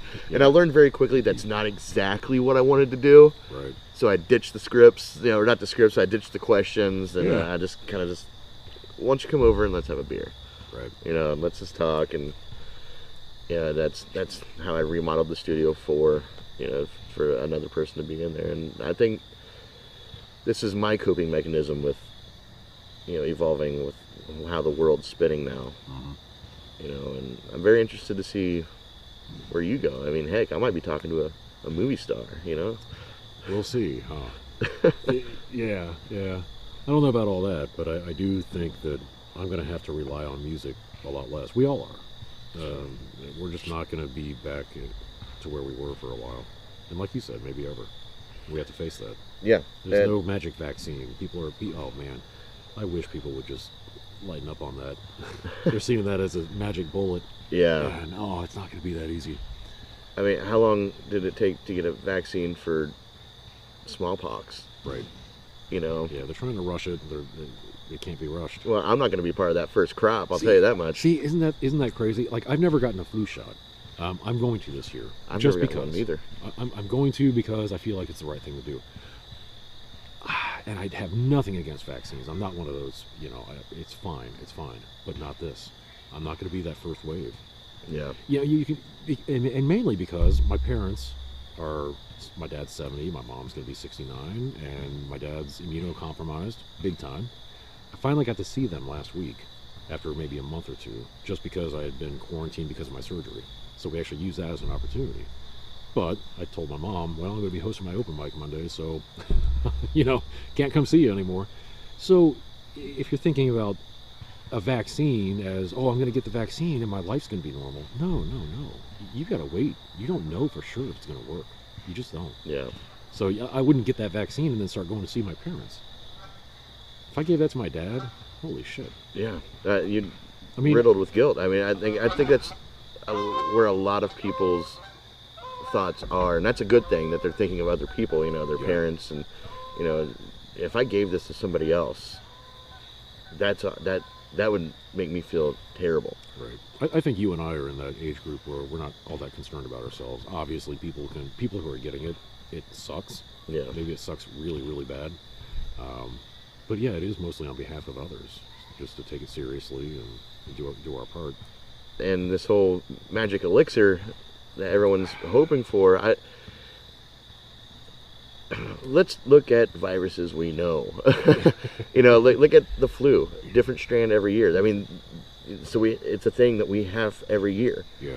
Coronavirus. Is this going to be? Well, I mean, this thing has survived winter and through summer. It's Right. not a seasonal height so far that we know of. We don't even have anything to compare it to in charts, of knowing how it's going to be affected on a yearly basis. And it seems to mutate Well, that's in the different thing. ways. Like, it's such a odd thing. I don't think it's going away anytime soon. And I think what we're faced with now needs to be a lesson learned of how to deal with things like this, yeah. because no one knows what we're doing. We don't know what we're doing. Right. Our government doesn't know what we're doing, and that's even scarier in its own right. I mean, the fact that one person can shut down all these businesses, that's too much power for one person, in my opinion, and that's something I think needs a closer look at. I think a whole bunch of business owners just sued. Yeah. They're saying, like, Kroger has this many employees, Walmart has this many employees, all these big chains have this many employees. None of those places have closed down, and they're not this virus is not running rampant Right. in those companies.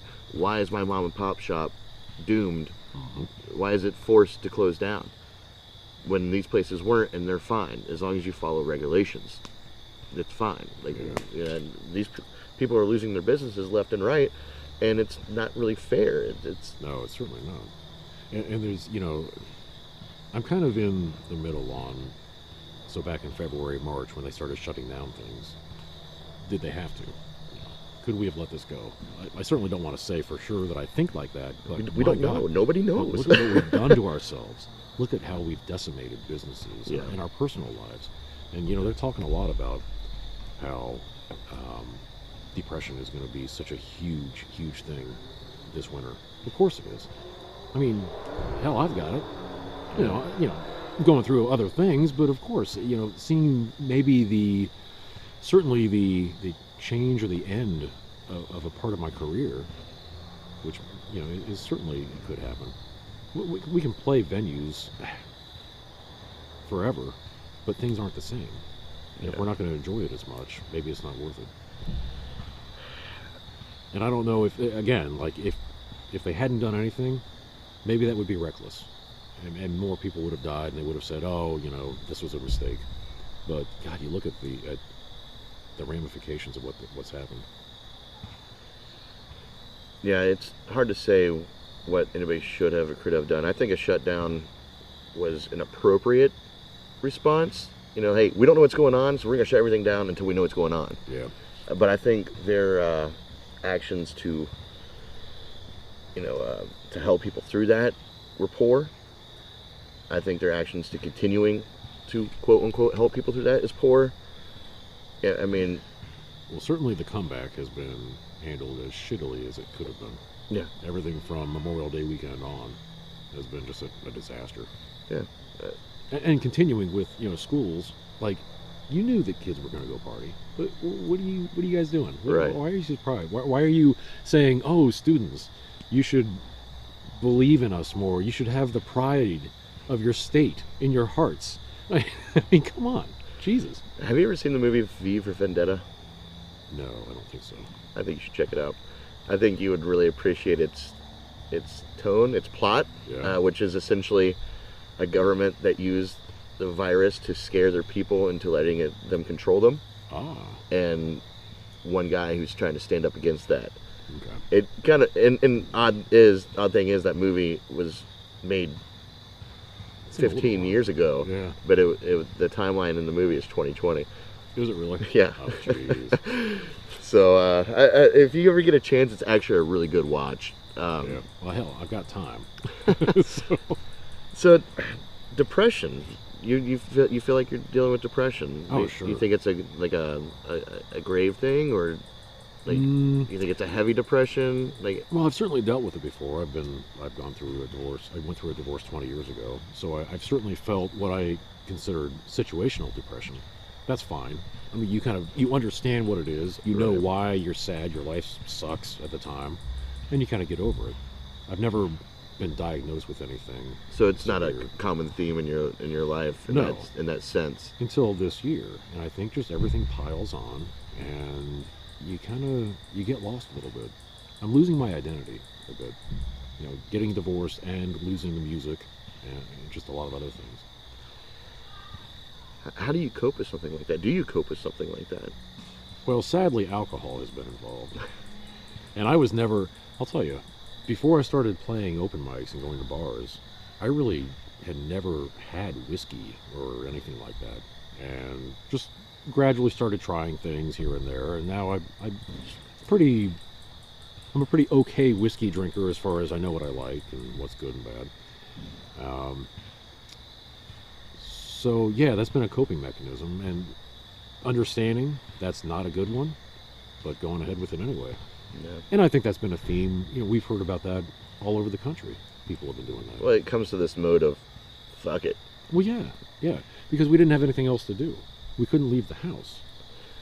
And again, like I said, without going into a whole lot of detail, she and I were stuck in the house. Yeah. And at a point where we're going through a separation, and we couldn't be separated. I've been through that. Not necessarily Yeah. divorce, but my son's mom and I, we split up, but we had to live together for a while. While split up. It's rough. It is rough. It's rough, and we chose Each night out, where are you going? Like who are you with? I don't know if that's what you went through, but that's what I was going through, and it's very emotionally tough. It's very hard, at least it was for me to be in that situation. So I can only imagine, and I'm glad that you realize you're able to pinpoint and recognize. I'm feeling this way because of this. Yeah. In the end, I mean, in retrospect, we chose, we actually made a very conscious decision to drink. So there was, of course, that numbs things, but it also caused some very explosive things to happen. And you say we, so the you, both of you us. both, I mean, yep. yeah, we both said, you know what? Hey, we're just going to do it this way. We couldn't face it any other way, which is sad. Whatever. Hey, hell. But yeah, it had its downsides. Are you still leaning on drinking? No, not as much. That's good. Yeah. I mean, things have calmed down enough. I don't know if I could deal with an alcoholic Rick Barr. Really? Yeah. I don't know that I'm capable, which is good. I mean, I've certainly got the genes in me that where I should be completely drowning in it right now, but fortunately, I've got... But do you have a family history of it? Oh, yeah. Oh. Oh, yeah. Big time. that was a very menacing smile that you... Yeah, I managed to... My sister and I both, we managed to kind of escape that a little bit. Not to say that we don't overdo it now and then, but... I wonder why that is. I wonder if... That's such a unique thing that you see people go through, like when they have family history of alcoholism. Some people jump on board, some people run away from it, some people coast through it and manage it like you have. Mm-hmm. And it really questions, when somebody says, "Oh, I have alcoholism, it runs in my family." Yeah. What does that mean exactly? What is that running in the family? It when they say it like that, it seems to propose that, oh, I can't help it, it's in my genes. Right. Well, yeah, I would never want to excuse something like that. But I mean, it's a chemical thing in your brain, the dopamine, something about that, basically. And, without really getting specific, I've had family members who have not dealt with it well. I've got one who managed a very successful career until just kind of recently had to quit because it was just becoming a problem. You never know. I mean, look, if I let this go, if I didn't care about my fitness as much as I do, and my general health and my kids, and being a good example to them, even though they're in their mid-20s and they're fine, I probably would let it go. It'd be easy to. But you have a fire behind you that keeps you from doing that, and I admire that. I admire that in people that that think that way. It's always been a tough way for me to think that way, and it's something that I'm trying to teach myself. This isn't the Steve show. You have people that look up to you and appreciate you, and to change my own habits to be, that person, to be that positive person in their life, or at least not be a negative person in their life. That's a good quality, and that's something you should be proud of. It's a good thing that you have. Well, I appreciate that you see that and you said that. I think that some of that pressure, though, has been part of it, and to try to cope with the fact that people do look up to me. And I think even before the pandemic, even before even before 2020, which you can just say is, a big ball of shit. Even 2019, I was starting to just feel, I think, a little more pressure to keep up with what I was doing. I was allowed to quit my job, which was great, but then I just put more pressure on myself to add a voiceover career and do all this stuff. And to be an example, even though I love it, and running the open mic is such a blessing to be able to give that to people, to all these musicians who care about it. They come out and sign up, and you're responsible for them. You're responsible for their confidence and making sure they have a good experience. And I think as much as I've loved that, it has been something that I've kind of felt pressure with that I didn't realize. And I think it was kind of building up for a while. Yeah, I relate to that 100%. Except I did realize it. I realized it every show. That pressure, that's just the world I live in. I'm constantly, what can I do better? How can I make this better? I got to make, but in the same integrity of you, I got to make this a good experience for the people on stage. And I'm no Rick Barr, so like me having a good night, is having 5 or 6 people, and that's. It's like, oh, we had a good night. We had 5 or 6 people, I'm like, all right, it's. But even when we had 3, how do I make this person, feel special, and how do I make the bar owners happy with the people that are on there? I think in Light, that's part of what the featured art, where the featured artist comes from. Mm-hmm. It's to kind of appease that bar owner, help draw people to the building. Totally. That's oh my god, that's what that's about. And that's part of what it's about, but there are some people where that featured artist spot, that's their show. That's their, this is my moment, that's another magical thing. Yeah, that's been, my god. We've argued a little bit about who came up with that first. And I think it was probably almost spontaneous. What? The idea or the name featured artist? Oh, we had a conversation a few years ago about that. Did we? Yeah. People were having featured artists before. Well, yeah. I mean, it wasn't a new thing, but yeah. People have been having featured artists for as long as open mics have been around. I think, and I think that's something that it's easy to try to go down that rabbit hole. Well, who came up with it first? Well, neither one of us actually. Yeah, that's true. It's a common thinking in what we do. It's. I know for me, with O'Toole's, I started it because we were running a 3-hour show, and I didn't have the confidence that we would be able to draw enough musicians. So to have someone play for 45 minutes, that was just like killing time. Yeah. But then, like you said, there were so many people who came out. I remember, I'm not going to remember his name because he only came out a few times. He came out and played a 3-song set. It was really impressive. He was like 19 years old, went to Ohio State, and was just really polite, really nice. So I said, hey, do a featured artist. He brought in 24 people, his parents, his family, his aunts and uncles. I mean, to O'Toole's, a bar on the west side. I can't believe how many people I brought out to that place. But it was so cool to see that and how much it meant to him and his whole family. I had him out again, I think a few months later, and maybe had 6 to 10 people. And that was a good lesson too, because I think for all of us, like our first shows, our first time doing anything, people are going to come support whatever it is, but you get diminishing returns each time afterward. Yeah. I don't think I've learned that it doesn't really matter where the place is. I've had more upper places that didn't work out, and then I've had bottoms up that worked out pretty well. And it used to be a strip club, and the owner was a porn star. So. Was she really? Yeah. Okay. Well, now I can see that. And I'm not dissing porn stars, no, but I'm just saying, like, they're fantastic. I need a beer, by the way. I'll take this moment to fix this fire, actually. So I'm glad the weather worked out for us tonight. I Yeah, was this really is wanting good. to be out here. I was too. I'm glad I thought to wear a flannel. Yeah. It's finally starting to get chilly at night. Yeah. It's nice though. Yeah, maybe we should have scooted over closer to the fire, huh? No, this is fine. It's really for an ambiance. Yeah, I get it. Just to say you can have a fire.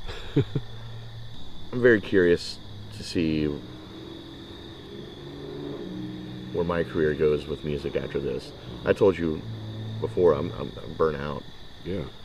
You know, I'm to the point where I'm almost not looking forward to certain shows. And once I start playing them, I get into it, you know. But there's an emptiness. See, that's exactly where I was getting in 2019, last year. I would stand by the front door, I'd have loaded my car up, and I would look back at Tamara, and if she wasn't going with me, and I would just say, I don't want to do this. And then I'd go, and like you said, it's okay once you start, you get through it because we're professionals, but it felt, to me, I think the worst part of it was not that I didn't want to go, I felt guilty about not wanting to go because I should have felt so damn lucky to do what I do. Like, how could I not be enjoying this? I'd worked my ass off from that very first open mic, and to build up what I had, it took so much work. How can I not appreciate it? And I don't think it was that I didn't appreciate it, but I just... Yeah, I don't think it's that at all. It's taken a while to try to figure out. I mean, you have to understand that at the end of the day, if you're doing what you love or not doing what you love, it's still a job. It's still something you put effort into. It's still something you're going to have bad days, you're going to have good days. And it's something that I had to learn myself, that was okay. It's okay to be like, oh, I don't want to work today. You know, that everybody feels that. And yes, am I doing something unique that I want to do? Yeah, you're absolutely right, and I'm proud of that. But at the same time, people don't seem to understand what goes into it besides the show, and that all that stuff, you know, being that. Let me try to relate this. You and I are both similar in the way that we're introverted. Introverts, yeah, for sure. And so putting on that face of like, hey, come out to our show, it's gonna be fun. I know. And we don't really believe it. Yes. Exactly. You know, but we know that we want them. We're more telling them, come out so I can have fun. Exactly. You need to come out to make this fun. Yeah. Because if you don't, I'm gonna drown. Yeah, pretty much. And that's it. I've been head over water, or water overhead, or however you say that phrase. You know, I've been drowned before. Yeah, we do that on behalf of us to some extent, but mostly for the venue because, you know, it's the appropriate thing to do. But man, it's when we know, especially when we know that we're not going to be able to draw anybody, that's when it just feels like an empty effort. But still, we have to make it. Yeah, I've had shows where the owner or the manager has come up to me like, so how many people you bringing? Yeah. And I'm just kind of like, well, I don't know, how many people you bringing? Right. I know. You know, it's a mutual thing. And that's something I've never been good at, in like creating an atmosphere just based around coming to see me. Yeah. You know, and some people might argue that, and God bless them, thank you. But in my world, that's not what's happening. And even when people will come out, I'm not very good at holding on to them. Yeah.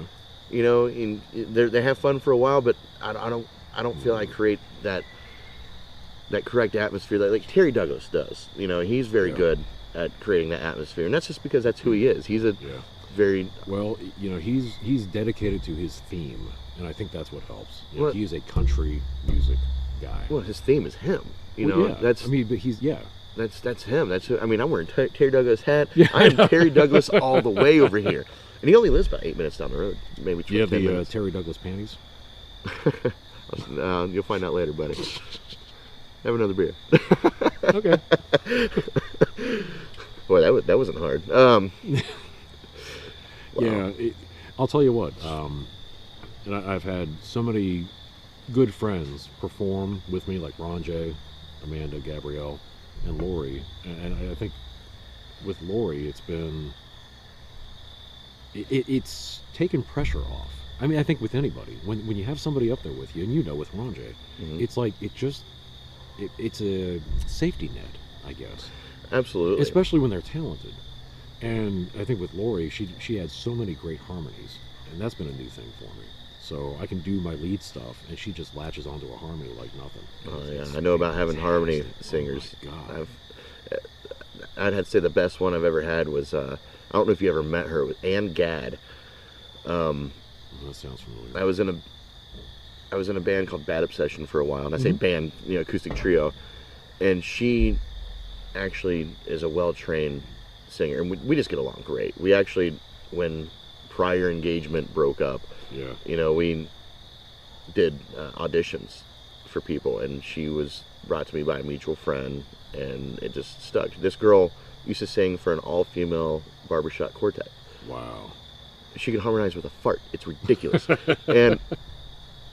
and not only that, but me and her really clicked, like brother and sister clicked, and we still talk to this day, communicate regularly. She has a new project called The Liquor Talking. It's The Liquor Talking or something like that. But she's more classically trained, in that sense. I think that's where the direction that new band goes. I think they just had a show at Eldorado's on Monday, or they went to the open mic at Eldorado's. At any rate, my point is that having that backup singer, somebody that can make you sound better.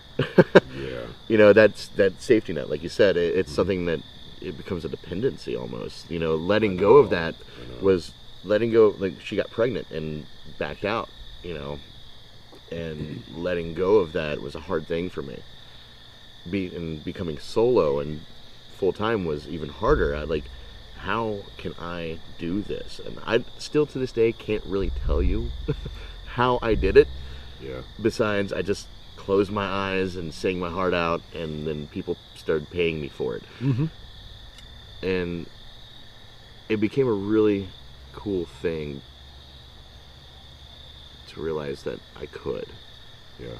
That I didn't need those things. And then I realized that I did need something, and that was Ronjay. Ronjay's an extrovert. Yes, he is. I don't know if you've ever seen our logo, but it's a yin and yang. Yeah. And that's what Ronjay and I are. That's why we designed that logo that way, because we're opposites that feed off each other. Yeah. And it's a cool relationship we have. He's such a cool guy. I want to get him in here. Yeah, of course. And the thing is, he actually comes over quite often. Yeah. But we just don't record anything. But and I'll tell him, we'll stagger our sets, so he's doing solo, or then I'm doing solo, and then we'll come together. And when I'm doing solo, I'm like, okay, go make us look good. Go make us sound good. Go out there and be the face of what we're doing. Yeah. And he's good at that. He's good at schmoozing. He's good at he's good at talking shit. Just making us look good. Yeah. And I maybe that's how, I don't know how your relationship is with him. Well, actually, one of my guest hosting things, whatever. Where are my words? One time when I was guest hosting at the Dolphin Lounge. Open mic? Open mic, yeah. that thing I did. that you've surrounded your career around? Yeah. Yeah, I've done 300 of them, whatever they're called. I don't care. Shit. It was like December of that year, so it was my fourth one. He came out. It was his first time playing. So I actually got Ronjay at his popping his cherry. Nice. And I met Ronjay through you. I guess you did. Papa Booze. Jesus, that's right. When I did that little video for you guys for Telltales. Yeah. Okay. See, there you go. It's cyclical. And it's all... The Dolphin Lounge is the nucleus of all music in Ohio. That's it. How much I pay you to say that? What's Lori forking out? At least $2.50. Oh, nice. Yeah. $2.50. No, that's what I figured. I wouldn't do it for anything less. But he was, oh God, he came in with just a couple cables to try to plug in. It was an absolute mess, and he had no confidence. I mean, he was just as nervous as any first-timer. And he played okay, but he was nervous. But he kept coming back. But yeah, it was his first time, and I can't believe where he has come from that. And the fact that he did it himself too, because he's got such a unique thing. I mean, he plays the saxophone. There's not many people who do that, and he managed to turn what he tried to do that first time into the equipment he has now. He had to figure all that out. Yeah. And now he's got it down to a science. And you and I have watched that. Yeah. We've watched that evolution. Yeah. You know, and it's so fantastic to see that. And then, like I said earlier, we see some talent that comes out and then they just stop. You don't see him again. It would have been a damn shame for him to drop out. And I think that's where part of that responsibility comes in. Well, there's a, and you're right. But there's a, he needs this, I think. You know, I mean, it's certainly, I mean, he has his job, but for his livelihood, for his outlet. That's what I mean. I wasn't speaking what, financially. I was speaking, you know, for, like you said, his livelihood. Yeah. He needs this outlet, you know, and where Ranjay and I really mesh well together is, I know a few saxophone players. Mm-hmm. And I know saxophone players that could follow me because they know what I'm doing. Ranjay follows me because he knows what I'm feeling. And he jumps on board with that. Yeah. And me and him, we don't always play the same song twice, or the same way twice. Right. You know, and that's because we just let it go. Like, we have a communication on stage that I don't think I've ever had that type of communication with anyone else on stage. Mm-hmm. You know, we know where we're going. I know his takes. Okay, he's done with this solo. He's going to shorten this one because he's not feeling it. Or we're going the extra mile today. This song is going to be 15 minutes.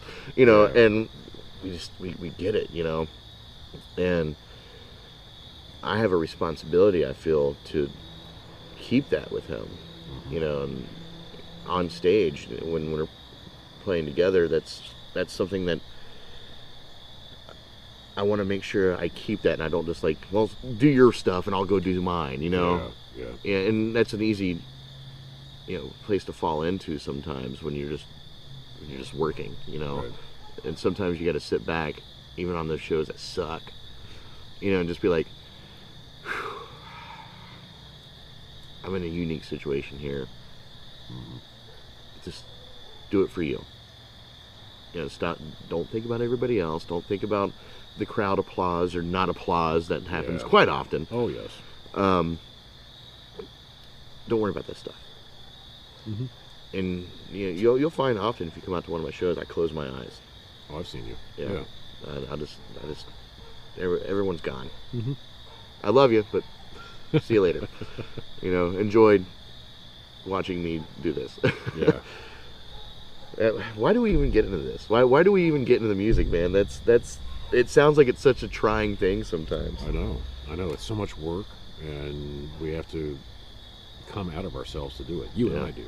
I mean, there's some people it's so natural. AJ Angelo, you know, like. See, he and Tom and I think Brad Moore. Yeah. And Peter Conrad. Oh, yeah. Those are the four that I look up to as far as, Jesus, I wish I could just not give a shit and be like that. Because that's what it takes. Yeah. They go and push themselves out, and sometimes, I'll tell you this, the first time I met Peter at Gatsby's at an open mic, going on 5 years ago now. So we met, got along really well, and he invited me to play his breaks at Hocking Hills Winery. That's what got me started there. That's me too. Yeah. Peter, I covered for him when he got sick. There you go.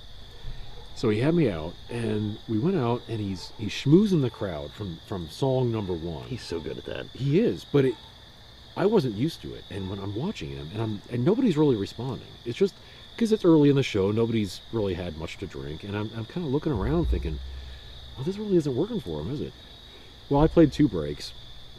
By the end of the night, holy shit, the whole place was just cracking. I mean, everybody was dancing, and I was looking around thinking, wow, so that's what it takes. You have to start and just keep doing it, and not lose your confidence when you don't get a response. Yeah. And just keep it up, keep it up, keep it up. And he did it. His persistence is crazy. Yeah, he's. God, he makes it work so well. I admire him a lot. Yeah. You know, and he's I wouldn't mind having him on this podcast just to see if I can break that shell a little bit. What shell? There's a shell he has, and because I've seen him come out of it when you're just talking to him at the bar, and he's talking real life with you. Yeah. You know, now Oh, yeah. now he's just Pete. Right. You know, he's not Peter Conrad. You know, Beatles fanatic.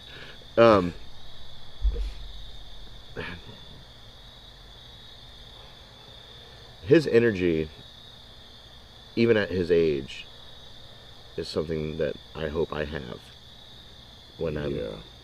Yeah, I don't know his exact age, but I. He's 67. He is just a year and a half younger than my mom. Wow, I would never have guessed that. No. I would have guessed maybe I would have been like 61. Right. Right. 67. I mean, that's. I mean, yeah, I look at my dad, who has been through so many damn health issues, and he's performed with me at many shows, and we've had a great time, but he can't do it right now for a lot of reasons. And man, it just, how do you, I don't know. It's hard to say why somebody has certain abilities to do this for a while or not. Yeah. I look at myself with my back issues and everything else, and there's no way I'm going to be doing this into my 60s. No way. Even if I wanted to, which I probably won't. I just don't think my body would allow me to. So he's lucky in that respect. Yeah, he is, and his voice is so strong. Yeah, yeah. Yeah, and I compare my set and his set very similar to the light of how much we belt out. You know, we have a very, I don't know what the word is. I should, because I'm a musician. Not register. Very strong voice. Okay.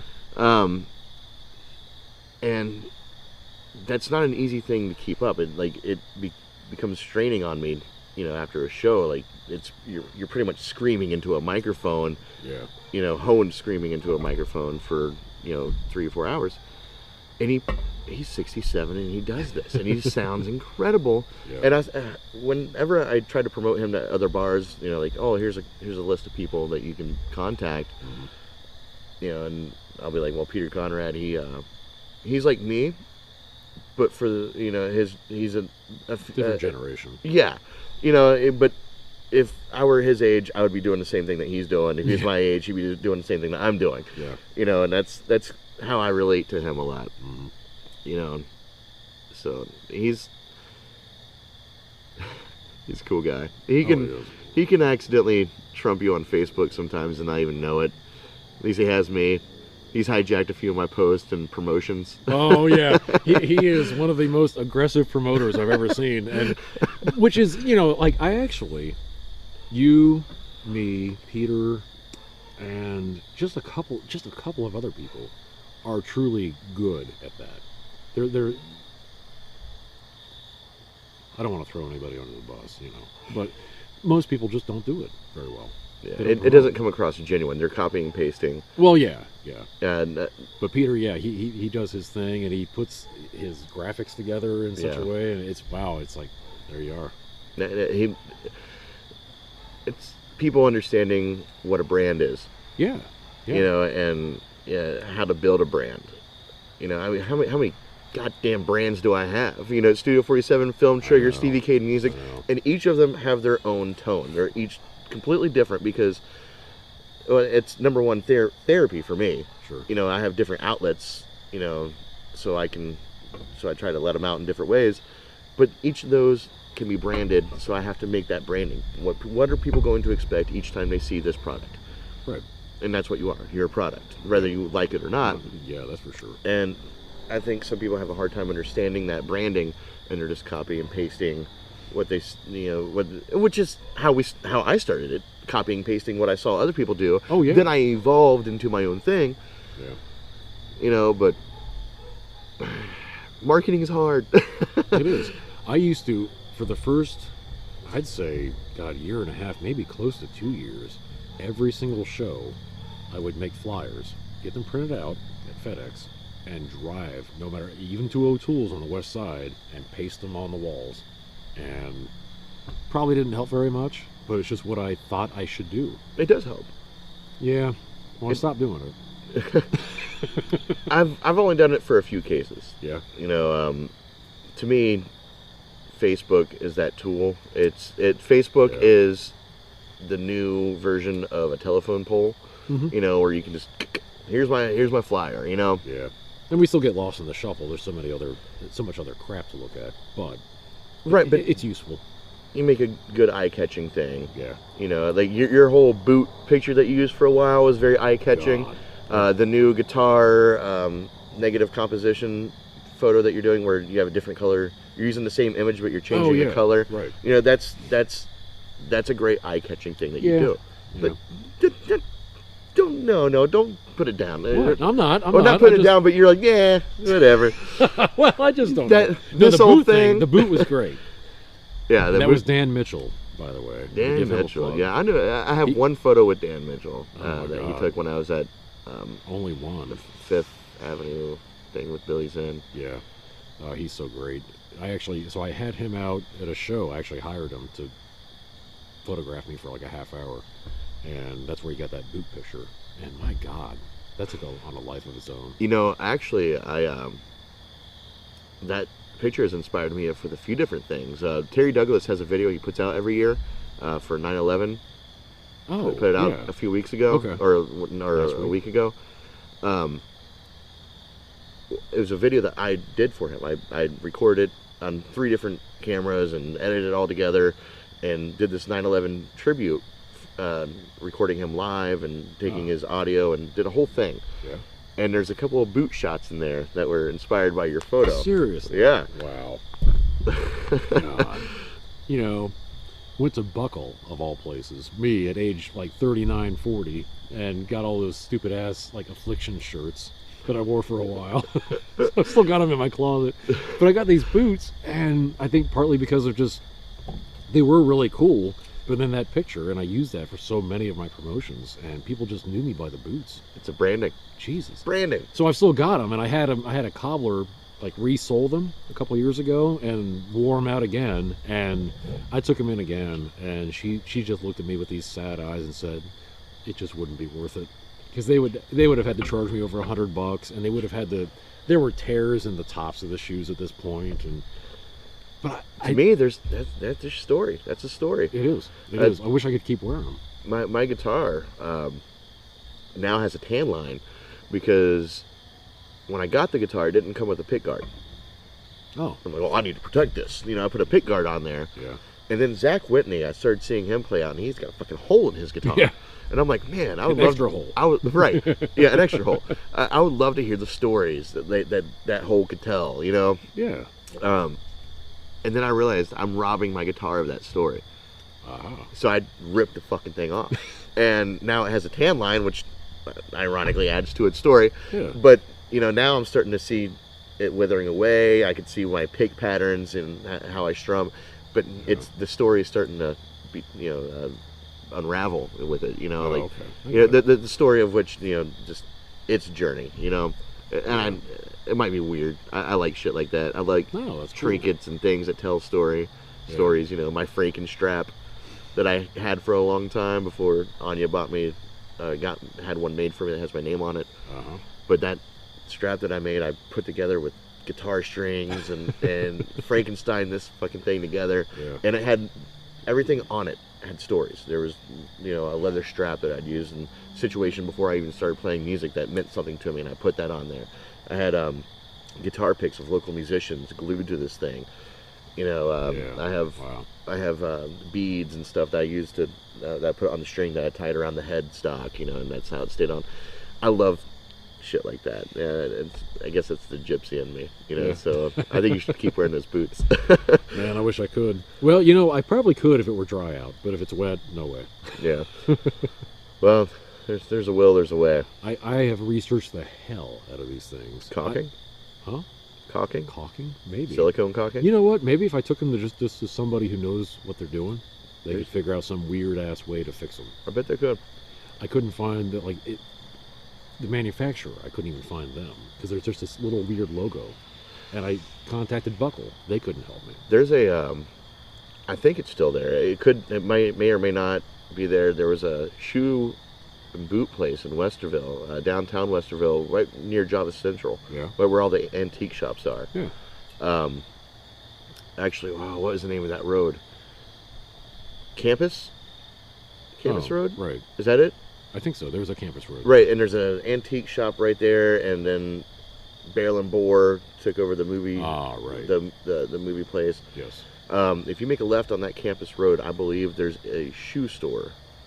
That's what they do. Maybe I should look into other cobblers at the very least, not just stop at one. Yeah, Yeah. I would love to be able to wear those again. you should. Don't rob them of the story. I know. The story has been halted for, and I got these new boots, and they're okay, but they just don't have nearly the character. They're just okay. Yeah, just step boots. Yeah, $225 for them, but whatever. I feel that. I feel that with my new strap. Like, oh, it looks great, but it's lost some character. Yeah. You know, maybe one day it'll tell its story. Mm-hmm. So, all right, man. How do you feel? Is there anything you want to talk about? Anything else that we haven't tapped on that you want to express? You look very sarcastic. No, that's just my resting bitch face. That's something I've suffered through my whole life. Oh, see, I've got resting sad face. My daughter, when she was like 10 or 11, she said, "Why are you so sad?" I said, "Katie, I'm not." Dude, I get that a lot too. Yeah. I'll be walking, people are like, "What's wrong?" I'm like, "Nothing. I'm having the best day of my life. What's Yeah, your deal?" I know. Aren't I emoting enough for you, you bastard?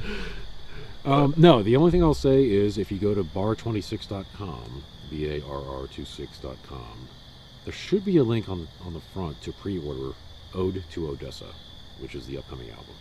We barely talked about that. Yeah. That was my bad. Well, that's okay. Bad host job right there. No. I think I wanted to talk about that at the beginning, and then we just kind of went down the trail here. That's what you do with no notes. That's what happens. Right. That's fine. Yes. Album. Yeah. Coming out. So just, through all this bullshit that we're going through, I hadn't released an album in 4 years, so I wanted to get back to it. But what I typically do is a bunch of multi-track stuff. Typically I'll start writing a song by getting the guitar lick down. A bass line will come into my head, some drums, keyboards, flutes, whatever, just all kinds of shit. And I'll just go all out. And that's what most of my productions have been, especially with 70 Lies. That was such a huge, ambitious thing. And at the end of that, when I got done with it in 2016, I told myself, I really just want to do something simple, like the complete opposite of this. I just want to do as simple as I can make it. And that's what this is. It's just a guitar and vocal track for 12 songs. And they're so short because I didn't have any other instrumentals to build with them. There was no point in having a solo or a bridge or anything. Yeah. So most of these songs are 2.5 minutes. 12 songs, maybe 35 minutes total. And I love it. It's very bare bones. I recorded it in my vocal booth, and it's done. Your vocal booth that still exists, unlike mine, that has seen its demise. Yeah, well, mine, is turned into what I've called a highlight cubby. Highlight cubby. For my video, yeah. I coined that term. Well, mine's a little more formidable, I guess. It'd be a little tougher to tear down. Yeah, I bet. So, like, how much does this album, like, how, if I wanted to go buy it, like, what, I It's spend going to like be $10. $10? Whether you That's easy. can order the whole thing online, or if you pre-order it, then I'll send you the CD. And I'll gonna have their CD release party October 31st, Saturday. I'm booked. At Stad's Pizzeria. I actually have a show there. So I'm going to turn that into a CD release party. And in normal times, I would say costume contest kind of bullshit thing. But, I mean, I would encourage people to dress up, whatever. I'm going to figure out something for myself. Your Freddie Mercury was badass, by the way. Thank you very Epic. much. Oh, thank you. Epic. That was... I watched video of that recently, and it made me kind of sad because that was like one of the last big things that I did, and I wonder if we'll ever get to that again, because that was a big thing. I think it will, differently. Yeah. I think we'll have a new version of that. I think that stuff is in retrospect, it's